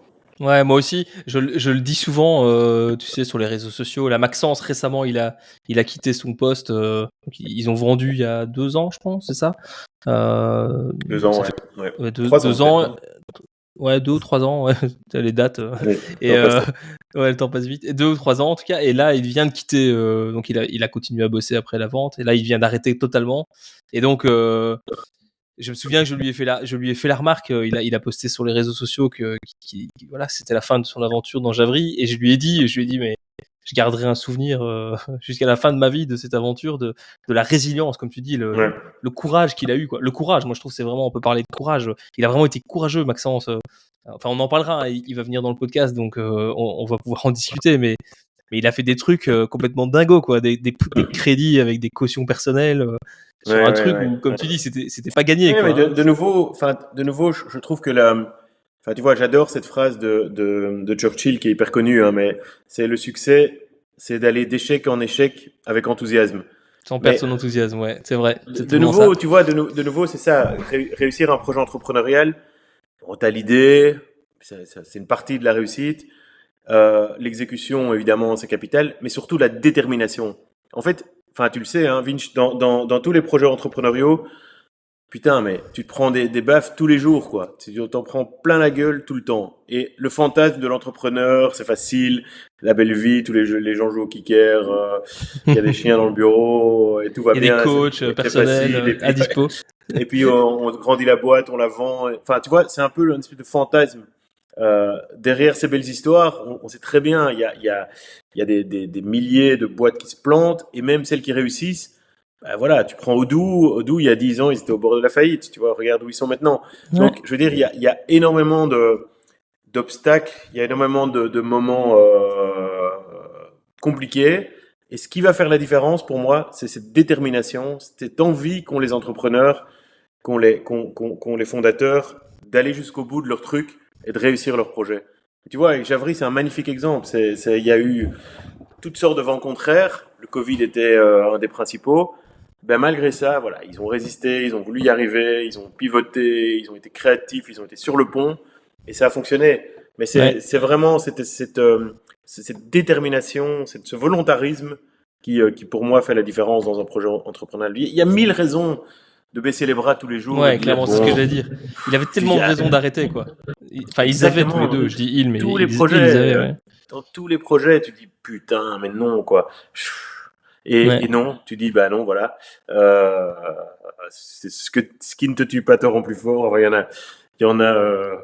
You never lose, either you win, either you learn. Mais c'est vrai, voilà. Si tu te mets dans ce mindset de toujours considérer chaque baffe que tu prends comme un apprentissage, c'est pas simple, hein, mais. Non.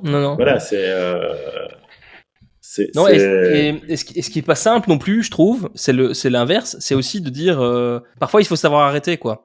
Parce qu'il y a parfois des gens aussi qui s'obstinent, tu vois. Qui s'entêtent, complètement. Ouais, et franchement, Javry, on était quand même vraiment souvent entre les deux, quoi. Hein. C'était pas toujours très clair si c'était de l'obstination ou vraiment du courage. Alors, l'histoire peut le dire maintenant. Ça a payé, quoi. Ils ont fait une belle vente. Ils ont vendu la boîte à un groupe coté en bourse. Enfin, c'est une belle réussite, quoi. Et puis la boîte a continué à se développer. Et, ça fonctionne vachement bien. Enfin, moi, je trouve l'état dans lequel je l'ai laissé et l'état dans lequel elle est aujourd'hui, c'est assez spectaculaire. Mais toi, tu l'as laissé. C'était un POC. Ah oui, ça faisait rien du tout, hein. Je crois que ça faisait 1500 € par mois, je crois, de revenus. C'est pas rien. C'était déjà un beau MVP, mais ils ont pris le MVP et... Ouais. Ils en ont fait quelque chose, quoi. Ils en ont fait une vraie boîte. Ils en ont fait une vraie boîte avec une vraie culture, avec des personnes motivées, passionnées par ce qu'elles faisaient, qui est le café, tu vois, qui est pas forcément pour des jeunes, parce que c'est tous des jeunes, hein, chez Javry, des très jeunes, et tu vois, le café, c'est pas forcément le truc. Et ils ont fait un truc génial, leur livraison avec des voiliers, là, très écolo. Moi, je trouve que c'est magnifique ce qu'ils ont fait. Le café, ça reste quand même une composante fondamentale de la vie au bureau. Hein. Je peux dire que quand t'as plus de café et que ta commande Javry n'est pas arrivée ou t'as oublié de recommander, c'est un peu la révolte, hein, dans les équipes. C'est vrai. Donc tu te rends compte que tu m'avais dit ça. C'est vrai, le café, c'est un peu le fuel des employés, hein, c'est clair. Ouais, on est d'accord. Mais donc, donc toi, t'as investi dans Javry à l'époque, et donc tu t'es retrouvé dans l'aventure. Ce que j'ai compris, moi en tout cas pour Javry, c'est que ce qui te plaisait, c'était vraiment l'aventure, plus qu'autre chose.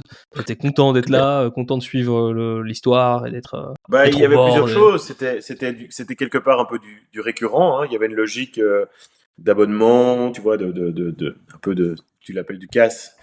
Les coffee as a service. Mais puis aussi, moi, si tu veux, c'est ce qui drive la plupart de mes investissements, c'est les rencontres humaines. Hein. Enfin, tu vois, par la porte ou par la fenêtre, quand tu investis dans une boîte, tu sais que tu vas quand même y rester 5 ans, en gros. Tu vois les trucs où tu rentres et boum, 2 ans après, la boîte est vendue, ou la boîte se casse la gueule, ça peut arriver aussi. Voilà, tu sais que tu vas quand même y être pour 5 ans, que tu vas faire des boards, que tu vas... Parce que moi, j'aime bien quand j'investis dans une boîte, être quand même aussi très dispo et très présent pour les entrepreneurs, voilà, être à Impliqué, quoi. l'écoute, impliqué, pas forcément dans le board, hein, mais ça peut être, tu peux être, ne pas être dans le board, mais être pas mal impliqué dans des conversations one-to-one avec le CEO, le fondateur, etc. Donc tu sais que la relation humaine, elle va être très importante. Et je t'avoue que, évidemment, il y a des critères de marché, de performance, etc. Mais le premier critère dans le choix d'un dossier, c'est un critère humain. Ça Un ne te bon fit, quoi. surprendra pas, mais c'est le fit Non, humain. Tu non. dis, est-ce que j'ai envie de passer des heures et des heures et des jours de réunions et autres avec cette fille ou avec ce gars? Est-ce que ça va coller? Est-ce que voilà, ça reste, tu vois, ça reste un truc de plaisir aussi, hein. Est-ce que tu vas avoir du plaisir dans la relation? Ça, c'est quand même super important. Si tu dis, Mhm.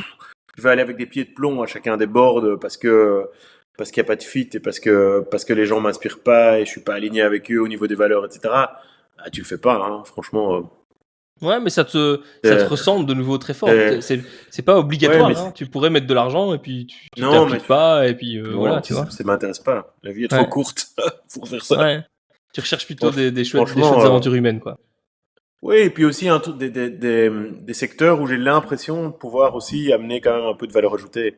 C'est C'est pas quoi tes forcément, secteurs, du coup, alors? et tu Tu vois, investis dans quoi? c'est pas forcément évident parce que par exemple maintenant, si tu regardes, pour la plupart de mes invests sont quand même dans du SaaS, hein, Mhm, mais par exemple, j'ai investi dans une super boîte qui s'appelle CBX Medical, qui fait des médicaments à base de cannabis.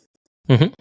Donc vraiment, rien à voir avec du SaaS. Alors là, On sourit tous les deux, mais ok. non, non, C'est c'est très sérieux. c'est très sérieux. Non, bien sûr, c'est très sérieux. Et l'équipe est absolument top. Vraiment, je les adore. Ils sont super bons. Ils sont hyper créatifs. Ils travaillent énormément. Et voilà. Et là, tu vois, dans le secteur médical, distribution de médicaments, etc., j'avais zéro valeur ajoutée. Sauf que, bah, il y a de plus en plus, évidemment, il y a de la distribution par Internet avec du marketing digital, etc., des secteurs où j'étais un peu plus à l'aise. Et voilà, c'est une super équipe, c'est une boîte qui grandit très très bien, qui se développe très bien et avec des gens qui sont top. Donc voilà, j'avais quand même une petite valeur ajoutée en termes de marketing digital et surtout les gens, j'avais envie de les suivre quoi. Mhm. J'ai Ouais, envie bah oui. d'être dans leur histoire. Mhm. Euh, C'est ta thèse, quoi. Ta thèse d'investissement, c'est des chouettes projets avec des chouettes êtres humains, quoi. oui, voilà. Alors après, bon, ils sont pas tous les projets ne sont pas des énormes succès. Parfois on se trompe, parfois il y a des vents contraires, c'est la vie. Mais voilà, ça reste la thèse. En tout cas, c'est d'avoir envie de suivre les gens, d'avoir envie de passer du temps avec eux, d'avoir quelque chose à amener aussi au projet, quoi. Ouais, ouais. Il y a aussi ton projet, j'y pense là à l'instant, mais on peut en parler aussi. Peut-être que les gens, s'ils l'entendent, ça va les intéresser. Je sais qu'il y a beaucoup de gens qui connaissent pas, alors que c'est quand même assez cool. C'est le B2B SaaS Club. T'as Mhm. créé, enfin, t'as Cofondé, ouais. co-créé, cofondé, ouais, un club qui s'appelle le B2B SaaS Club. En gros, qui était un club d'entrepreneurs SaaS ici en Belgique, hein. C'est ça, Autour de hein. Louvain-la-Neuve, en fait. Écoute, Mhm. c'est très marrant cette histoire parce que on s'est retrouvés, tu sais, il y a la grand-messe du SaaS. C'est SaaStock, enfin une des grands messes du SaaS parce qu'il y en a plein Mhm. maintenant. C'est le SaaStock à Dublin. Mhm. Je sais pas si tu as déjà été, Ouais, c'est j'ai été, super. ouais, ouais. Ouais. Et ça fait des années qu'on y va. Et il y a 4-5 ans, on se retrouve. Il y a toujours une belle délégation de boîtes belges francophones. Et finalement, on se retrouve là et on passe la grande partie de notre séjour à Dublin à parler à d'autres boîtes SaaS de Louvain-la-Neuve, en gros, qu'on voyait Ouais. pas du tout dans le quotidien. Et en fait, on passe plein de temps avec eux, on se dit, ah, c'est vraiment intéressant, c'est chouette de se rencontrer. Puis on se dit, mais en fait, c'est quand même idiot d'aller jusqu'à Dublin pour parler majoritairement avec des gars qui sont à Louvain-la-Neuve. Et en fait, voilà, il manquait clairement une plateforme très informelle d'échange, voilà, d'expérience entre les boîtes SaaS. Alors je dis de Louvain-la-Neuve, mais on n'est pas sectaire à ce point-là, donc c'est autour de Louvain-la-Neuve, donc c'est plutôt des boîtes francophones. Mais on a donc fondé ça avec François Van Uffelen et Cédric Bram. Et l'idée, c'est de se voir tous les 2 mois, plus ou moins. On fait c'est un format hyper informel. C'est une salle de réunion dans une des boîtes, un speaker qui vient parler d'un sujet, des discussions, des partages d'expériences autour d'une bière et de chips. On est quand même en Wallonie. Et donc, voilà, c'est des sujets hyper terre à terre. Hein. C'est votre plan de stock option, préparer votre exit, comment vous commissionnez vos vendeurs. Le fameux plan de stock option. Voilà, la question des droits d'auteur en Belgique l'année passée. Tu vois, c'est des sujets hyper concrets où les gens vont repartir avec quelque chose à mettre en place. Donc, on n'est pas dans les grandes théories. On est plus dans, OK, on a un sujet. C'est quoi vos expériences autour de la table? Comment vous l'avez traité? On invite un speaker qui vient un peu inspirer. On a fait récemment aussi sur l'intelligence artificielle, évidemment, comment on pouvait l'inclure dans nos produits SaaS. Voilà, donc ça c'est un truc, c'est très informel. Il n'y a pas de membership, il n'y a pas de structure légale. C'est juste une réunion informelle d'entrepreneurs, quoi. Et c'est très gai.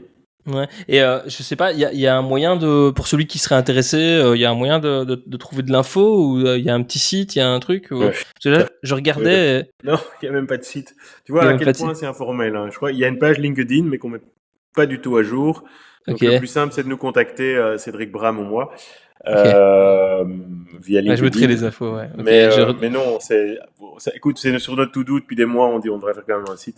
Mais je te dis, c'est tellement informel que voilà, c'est une cinquantaine de boîtes quand même. Quand on fait des gatherings, on est je dirais une vingtaine, 20-25. À chaque année. Ah, mais c'est dommage parce que j'en ai déjà parlé plusieurs fois et les gens connaissent pas et ils me disent tout ça. Non, je sais, c'est super, c'est une super initiative. C'est tellement un side project qu'on on devrait passer vraiment plus de temps, mais voilà. Ok, bon, écoute, ça va très bien. Merci pour le rappel. Oui, bah oui, écoute. Ok. Je vois qu'on est déjà à 1h20, mais j'aurais vraiment voulu qu'on parle de Super Zen, du coup, un petit peu. Avec plaisir. Donc ça, c'est vraiment ton projet du moment. C'est vraiment le projet qui t'occupe le plus pour l'instant. Ouais. C'est vraiment la nouvelle boîte que tu es en train de créer, on est d'accord. Hein. Oui, tout à fait. En fait, j'avais comme...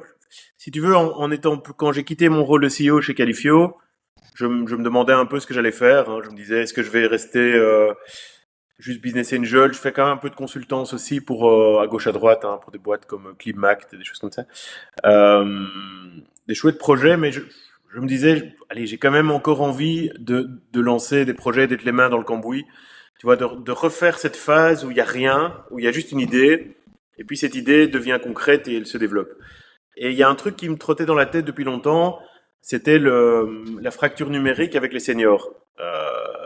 Enfin, tu vois, bon, toi, tu t'approches peut-être de cet âge-là, mais dans ma génération, on est tous les gars de mon âge, les filles de mon âge, qui ont des parents qui ont 70, 80, ils sont tous paumés, la plupart sont largués avec l'informatique et le digital, et on est tous amenés à passer beaucoup de temps avec nos parents, nos beaux-parents, à leur expliquer comment tout ça fonctionne. Et en fait, voilà, je trouvais qu'il y avait quand même... il y a des offres sur le marché. Hein. Il y a ce qu'on appelle les fameuses EPN en Wallonie, les espaces publics numériques. Certains sont hyper dynamiques, d'autres pas trop.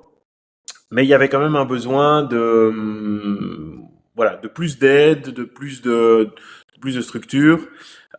Et j'ai pas mal réfléchi au truc de voir est-ce qu'on fait une plateforme, est-ce qu'on fait un service téléphonique, qu'est-ce qu'on fait... Et en fait, je me suis rendu compte en interrogeant des gens que c'était l'humain avant tout dont ils avaient besoin. Et donc on a ouvert en juin, donc il y a 4 mois, hein, une boutique numérique pilote à Woluwe-Saint-Pierre, donc à côté de la place du Mont. Donc c'est un espace de 120 mètres carrés. À Bruxelles. À Bruxelles, ouais. Où le matin il y a des cours, donc des cours hyper concrets sur gérer vos photos, gérer vos mots de passe, comment installer une appli bancaire. Comment éviter des arnaques sur Internet, des trucs très concrets. Les mots de passe, à mon avis, tu pourrais élargir ta cible largement. Hein. Il n'y a pas que les seniors qui ont besoin d'une formation pour la gestion de mots de passe. C'est le jour où on arrive à craquer ça. Mais Apple a essayé quand même là avec leur gestionnaire de mots de passe intégré, mais ça marche pas. Hein. Ouais, je peux dire que les seniors, c'est un peu compliqué. Alors, le truc qui marche très très bien en Belgique, c'est It's Me, évidemment. Je vois que tu as une formation It's Me là. Voilà, mais It's Me, effectivement, c'est la formation qu'on donne à peu près chaque semaine. Parce que ce truc est super bien. Hein. C'est assez génial. Hein. Ça permet de ne pas avoir de mot de passe pour entrer dans toute une série de sites. Mais évidemment, pour les seniors, souvent, ils ont un petit peu peur, ils savent pas trop ce que c'est, ils sont pas très sûrs que c'est sécure, ils savent pas exactement comment ça fonctionne. Et voilà, donc le matin, on a des cours là-dessus, par exemple, et l'après-midi, on a des assistances individuelles entre des students. Donc, on sélectionne des students en informatique, mais pas que. Ça peut être des gens qui sont un peu geeks dans d'autres secteurs. Et on les met en relation avec un senior qui vient avec toutes sortes de problèmes. Ça peut être installer une app, ça peut être trier ses photos, ça peut être paramétrer son téléphone, ça peut être réinstaller WhatsApp, il y a toutes sortes de choses. Ça peut être installer son mail Skynet sur son téléphone alors qu'il a plus son mot de passe Skynet depuis 20 ans. Voilà, tu vois, il y a toutes sortes de choses. Et voilà, on est ouvert, en fait, la boutique est ouverte tous les jours de la semaine, du lundi au samedi, de 10h à 18h, donc c'est des horaires assez larges. Et je dois dire qu'on a beaucoup de monde, les gens sont très contents, les students sont ravis, parce que en fait, ils adorent le côté aider, ça donne du sens un peu à leur job étudiant, et non, c'est un super projet, franchement, humainement. Moi, je trouve... Ah, un petit coup de téléphone, parfait. C'était presque parfait jusqu'au bout, Olivier. Désolé, j'ai pas coupé. Non, t'inquiète, on s'en fout. Mais donc, non, ce qui est génial, je trouve, avec Superzen, et alors, petit feedback, je trouve que c'est pas forcément hyper visible en tout cas sur votre page d'accueil. Il faut descendre assez bas pour s'en rendre compte, mais c'est justement ce lien entre le fait que les aînés soient aidés par des étudiants, par des jeunes. Moi, je trouve que c'est un point. Certes, le besoin il est clair, aider les seniors avec tout ce qui est numérique, c'est une évidence. Et quand on voit les formations, elles font tout sens, quoi. Ces mots de passe, organiser un voyage, faire un appel vidéo avec ses proches, comment éviter les arnaques en ligne, comment utiliser ChatGPT. J'imagine à quel point ils doivent être intéressés et en même temps complètement perdus. Ça vaut vraiment la peine de dire un mot là-dessus. Donc, au début du projet, c'était donc en juin, on s'est dit, moi je pensais, c'est intéressant quand même de donner une petite conférence sur ChatGPT. Et on était un peu partagé sur le fait est-ce que ça allait ou pas intéresser les seniors. Ça doit les intéresser à mort, non? Écoute, c'est fin juillet, on a donné la première conférence avec, on se dit, tiens, on va annoncer ça. Écoute, en 2 jours, les 30 places étaient prises et on avait une liste d'attente. Donc on l'a réorganisé fin août, de nouveau full, fin septembre, de nouveau full, fin octobre, de nouveau full. Donc il y a une... Et non seulement ils étaient intéressés, mais à la fin de la conférence, ils disaient, est-ce qu'on peut avoir un atelier sur le prompting? Parce qu'on voudrait utiliser ChatGPT, mais on voudrait que vous nous aidiez non seulement à l'installer sur notre téléphone et sur notre ordinateur, mais aussi comment je prompte pour avoir des résultats qui sont probants. Et en fait, c'est incroyable. Vraiment, mais de nouveau, ça rejoint un peu ce que je disais au début. C'est pas parce que tu as 80 ans que t'as plus envie d'apprendre, que t'as plus envie d'évoluer, que t'as plus envie d'entreprendre, que t'as pas d'idée, quoi. J'ai une dame, une dame de 95 ans, 95 ans, tu te dis, mais à cet âge-là, Clint Eastwood, à part Clint Eastwood qui fait des fabuleux films à cet âge-là, en général, voilà. Il vient d'en faire un très bien, là, apparemment. Ouais, j'étais le voir hier, c'était dingue, c'était super. Ok. Ne me spoil pas, hein, Écoute, ça commence. Et donc, cette dame, elle vient et elle me dit, moi, j'ai 95 ans, j'en ai marre d'être entouré de choses que je ne comprends pas. Je vais venir à toutes vos formations et je vais demander chaque fois, je vais prendre rendez-vous après la formation en one-to-one avec un étudiant pour qu'il me réexplique ce que j'ai entendu à la formation parce que je suis sûr que je ne vais pas tout comprendre. Et donc elle vient, la dame, elle est tout le temps là et elle veut tout apprendre, elle veut tout connaître. Et elle a 95 ans. Moi, je trouve ça extraordinaire et ça me donne plein d'énergie et plein d'espoir en tout cas. Ouais, mais c'est en même temps ça m'étonne pas et ça reste quand même fabuleux. Mais c'est marrant, tu dis tu dis on a toujours de l'énergie à 85 ans ou 90 ou 90, 95, mais Si on a la pourquoi santé, évidemment. Mais... Oui, bien sûr. Et pourquoi est-ce que et ils ont toujours autant envie de faire et d'entreprendre. Moi, j'ai envie de te dire, c'est même dans l'autre sens. On a vite tendance à croire qu'il n'y a plus rien à leur apprendre, que ça sert plus à rien de leur apprendre quoi que ce soit. En fait, bien sûr que si. Une personne de 80 ans qui utilise ChatGPT, bah, c'est mieux que si elle l'utilise pas. Enfin, par exemple, c'est un exemple. Si elle est plus à l'aise avec ces technologies, elle va être plus autonome, plus. C'est une évidence. Et ChatGPT, ça m'étonne absolument pas, par exemple. Tu vois, je me dis, ça doit être. Ils entendent parler de ça absolument partout. Ouais, mais c'est ça, exactement. Ouais, il y a un côté un peu magique, c'est un peu magique, hein. Même pour nous, jeunes dans la tech, on trouve ça magique. Alors imagine qu'une personne de 90 ans. Mais quand tu fais une conférence là-dessus et que tu demandes de générer des images, des chansons, de les traduire dans toutes les. Ouais. Et chaque fois, c'est un show, hein. Ils doivent avoir l'impression d'avoir voyagé dans le temps, quoi. Incroyable. Vraiment, littéralement. C'est incroyable. Ah oui, ils sont. Et en plus, ils regardent et puis ils disent, ok, moi je veux l'utiliser, quoi. Je veux le faire. Je veux en être. C'est normal. Pourquoi est-ce qu'on leur interdirait? Moi, je comprends tout à fait. Ça doit être horrible de se dire, parce que je suis vieux, personne ne veut me l'expliquer, quoi. Non, mais tu vois qu'il y a quand même parfois cette réaction de, ouais, mais ça c'est plus pour moi. Et, tu vois, et il y en a, qui disent, non, mais ça, je suis content de savoir ce que c'est, mais je veux pas l'utiliser. La plupart, c'est, non, je veux l'utiliser. C'est génial, ce truc. Pourquoi pas pour moi, quoi. Exactement. Ouais. Non, c'est top. Et de nouveau, je trouve que c'est un projet qui te ressemble tellement. Je pense que vraiment, peut-être tu t'en rends pas compte, mais moi je le vois de l'extérieur. Mais le fil rouge de tout ce que tu me racontes, c'est les êtres humains, honnêtement. Je pense que mais vraiment, c'est frappant. Tu sais, c'est pas toujours le cas avec les gens avec qui je parle. Chez toi, c'est assez clair, quoi. Tu vois, c'est vraiment le fil rouge, quoi. Donc celui-là, c'est l'exemple parfait, quoi, je trouve. Et vraiment, je pense que tu devrais feedback comme ça, mais tu devrais mettre encore beaucoup plus en avant le côté intergénérationnel, le fait que les jeunes soient en contact des plus anciens, c'est bon pour tout le monde, quoi. Je veux dire, les jeunes qui entendent les anciens leur parler de certaines choses, bah c'est très bon pour eux, ils se sentent importants, utiles. Les vieux, bah moi je trouve que c'est la meilleure manière de rester jeune, tu vois. J'ai 41 ans aujourd'hui, j'ai un truc que j'ai compris, c'est pour rester jeune grâce à mes enfants, hein, mais pour rester jeune, il faut rester au contact des jeunes. Je partage complètement ton avis. Moi, j'ai l'impression de rester jeune parce que je travaille avec des jeunes aussi, tu vois. Clairement. C'est un point, à mon avis, qui devrait être beaucoup plus mis en avant. Non, c'est vrai. Après, le site, tu vois, on a fait une première V1 du site qui était un peu basique sur Wix. Et on est occupé. Maintenant, voilà, on vient de finir le cahier de charge pour passer à la V2 du site. Donc, effectivement, il y a un certain nombre de choses qu'on va changer. Mais je te jette pas la pierre, hein. Je te dis juste. Non, je pense que ça, c'est vraiment important, quoi. Tu sais, ça me fait penser à Colette. Je sais pas si t'avais vu ce truc, c'est Mathieu Waxler qui avait lancé ça ici en Belgique, qui était du co-living, donc c'était des jeunes étudiants qui vivaient dans des appartements avec une personne âgée, et donc bah il y avait cette entraide entre. J'adore cette idée. Bah voilà, c'est un peu ça que ça me fait penser à Mathieu, à mon avis, que j'essaierai un jour d'avoir dans le podcast d'ailleurs. C'est un énorme problème de société, hein. C'est comment gérer le troisième âge, la fin de vie, etc. On manque de place dans les homes, et puis certains homes, ça répond pas du tout aux besoins de sociabilité, d'autonomie, etc. des seniors. Donc tout ce qui est habitat groupé, partagé, intergénérationnel, etc. Je trouve ça fabuleux. Ouais, c'est top. Et peut-être vite fait, comme ça on reste dans le business, hein. C'est quoi ton idée? Parce que c'est un super projet. Là aujourd'hui, il y a des abonnements, c'est ça? On paye un abonnement. L'abonnement donne droit. Il y a les deux en fait, hein. Il y a deux systèmes. Donc soit tu prends un abonnement.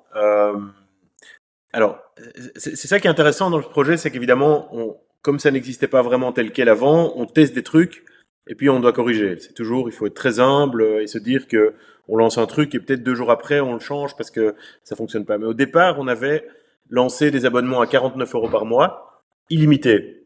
Donc ça veut dire que tu pouvais venir autant de fois que tu voulais. Tu me vois venir, évidemment. Il y en avait qui venaient tous les jours. Ouais. Et, ils venaient prendre le café. Et qui restaient très longtemps. Il y a évidemment une bonne machine à café Javry avec du bon café, mais on s'est rendu compte qu'en fait ça n'a pas le faire, quoi. Tu vois, si on avait des abonnements illimités, le plan n'allait jamais tenir. Et donc maintenant on a recadré un peu les abos et on les a limités à 4 4 assistances et 4 formations par mois. Donc c'est un abo à 59 € par mois, on a un petit peu augmenté le prix. Ou alors les gens, ils payent 25 € par assistance.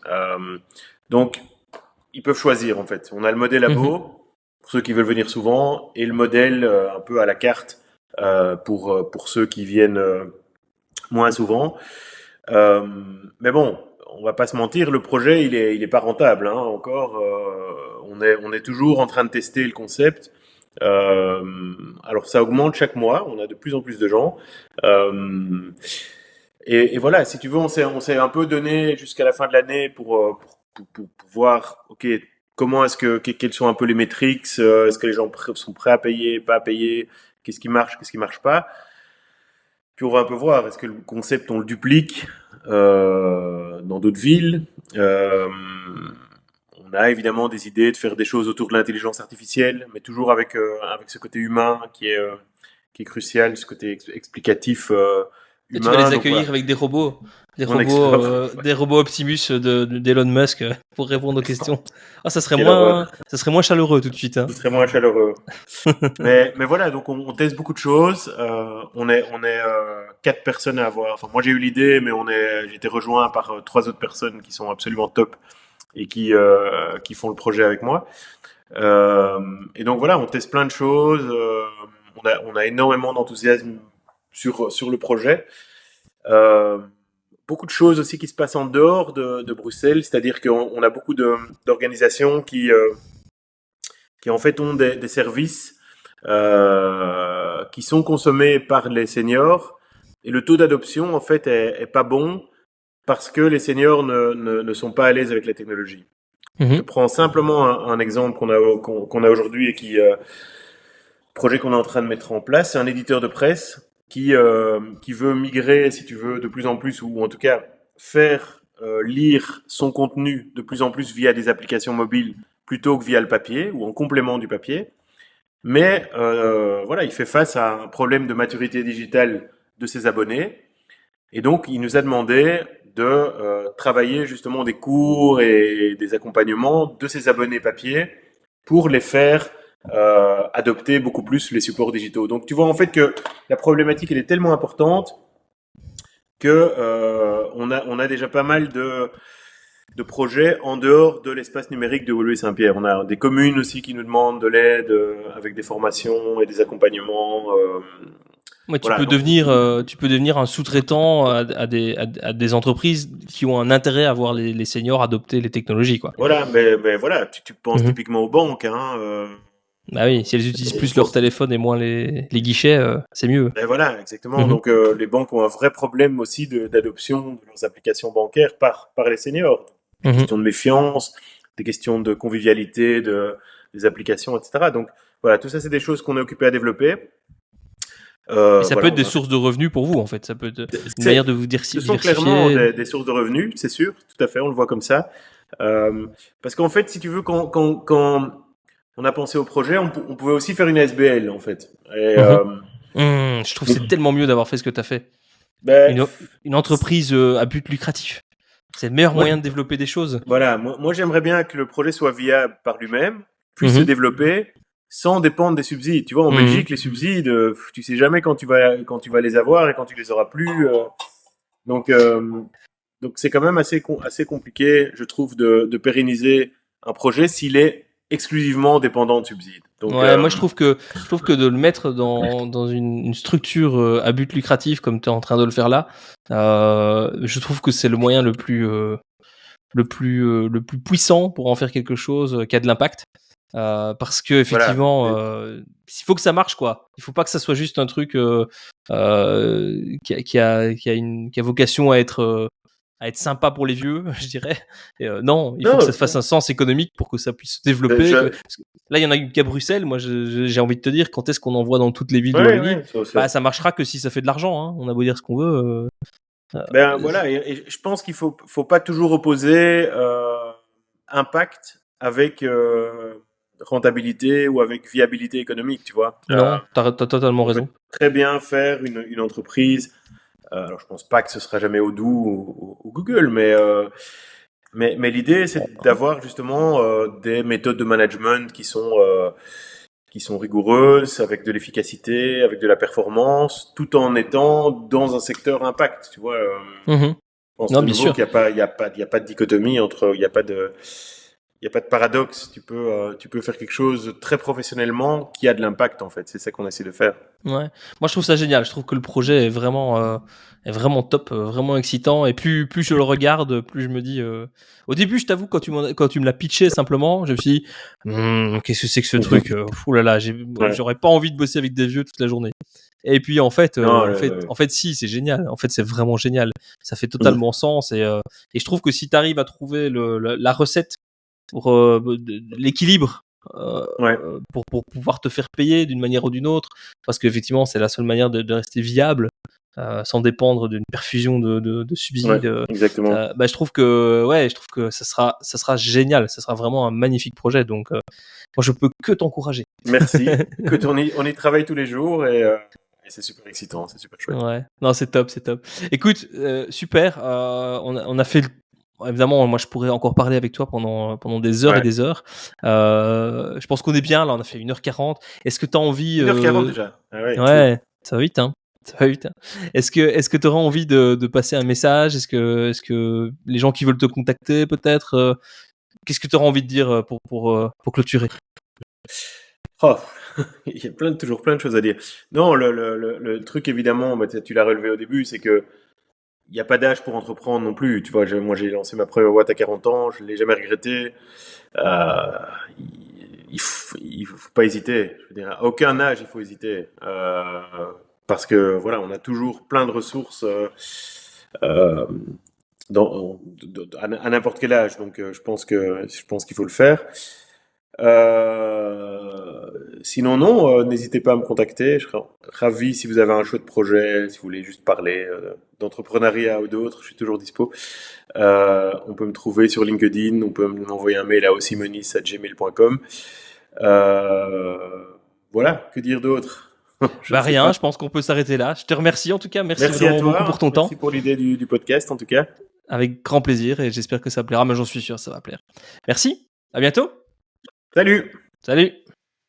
On stage, Vincenzo, Wünzer et Blüten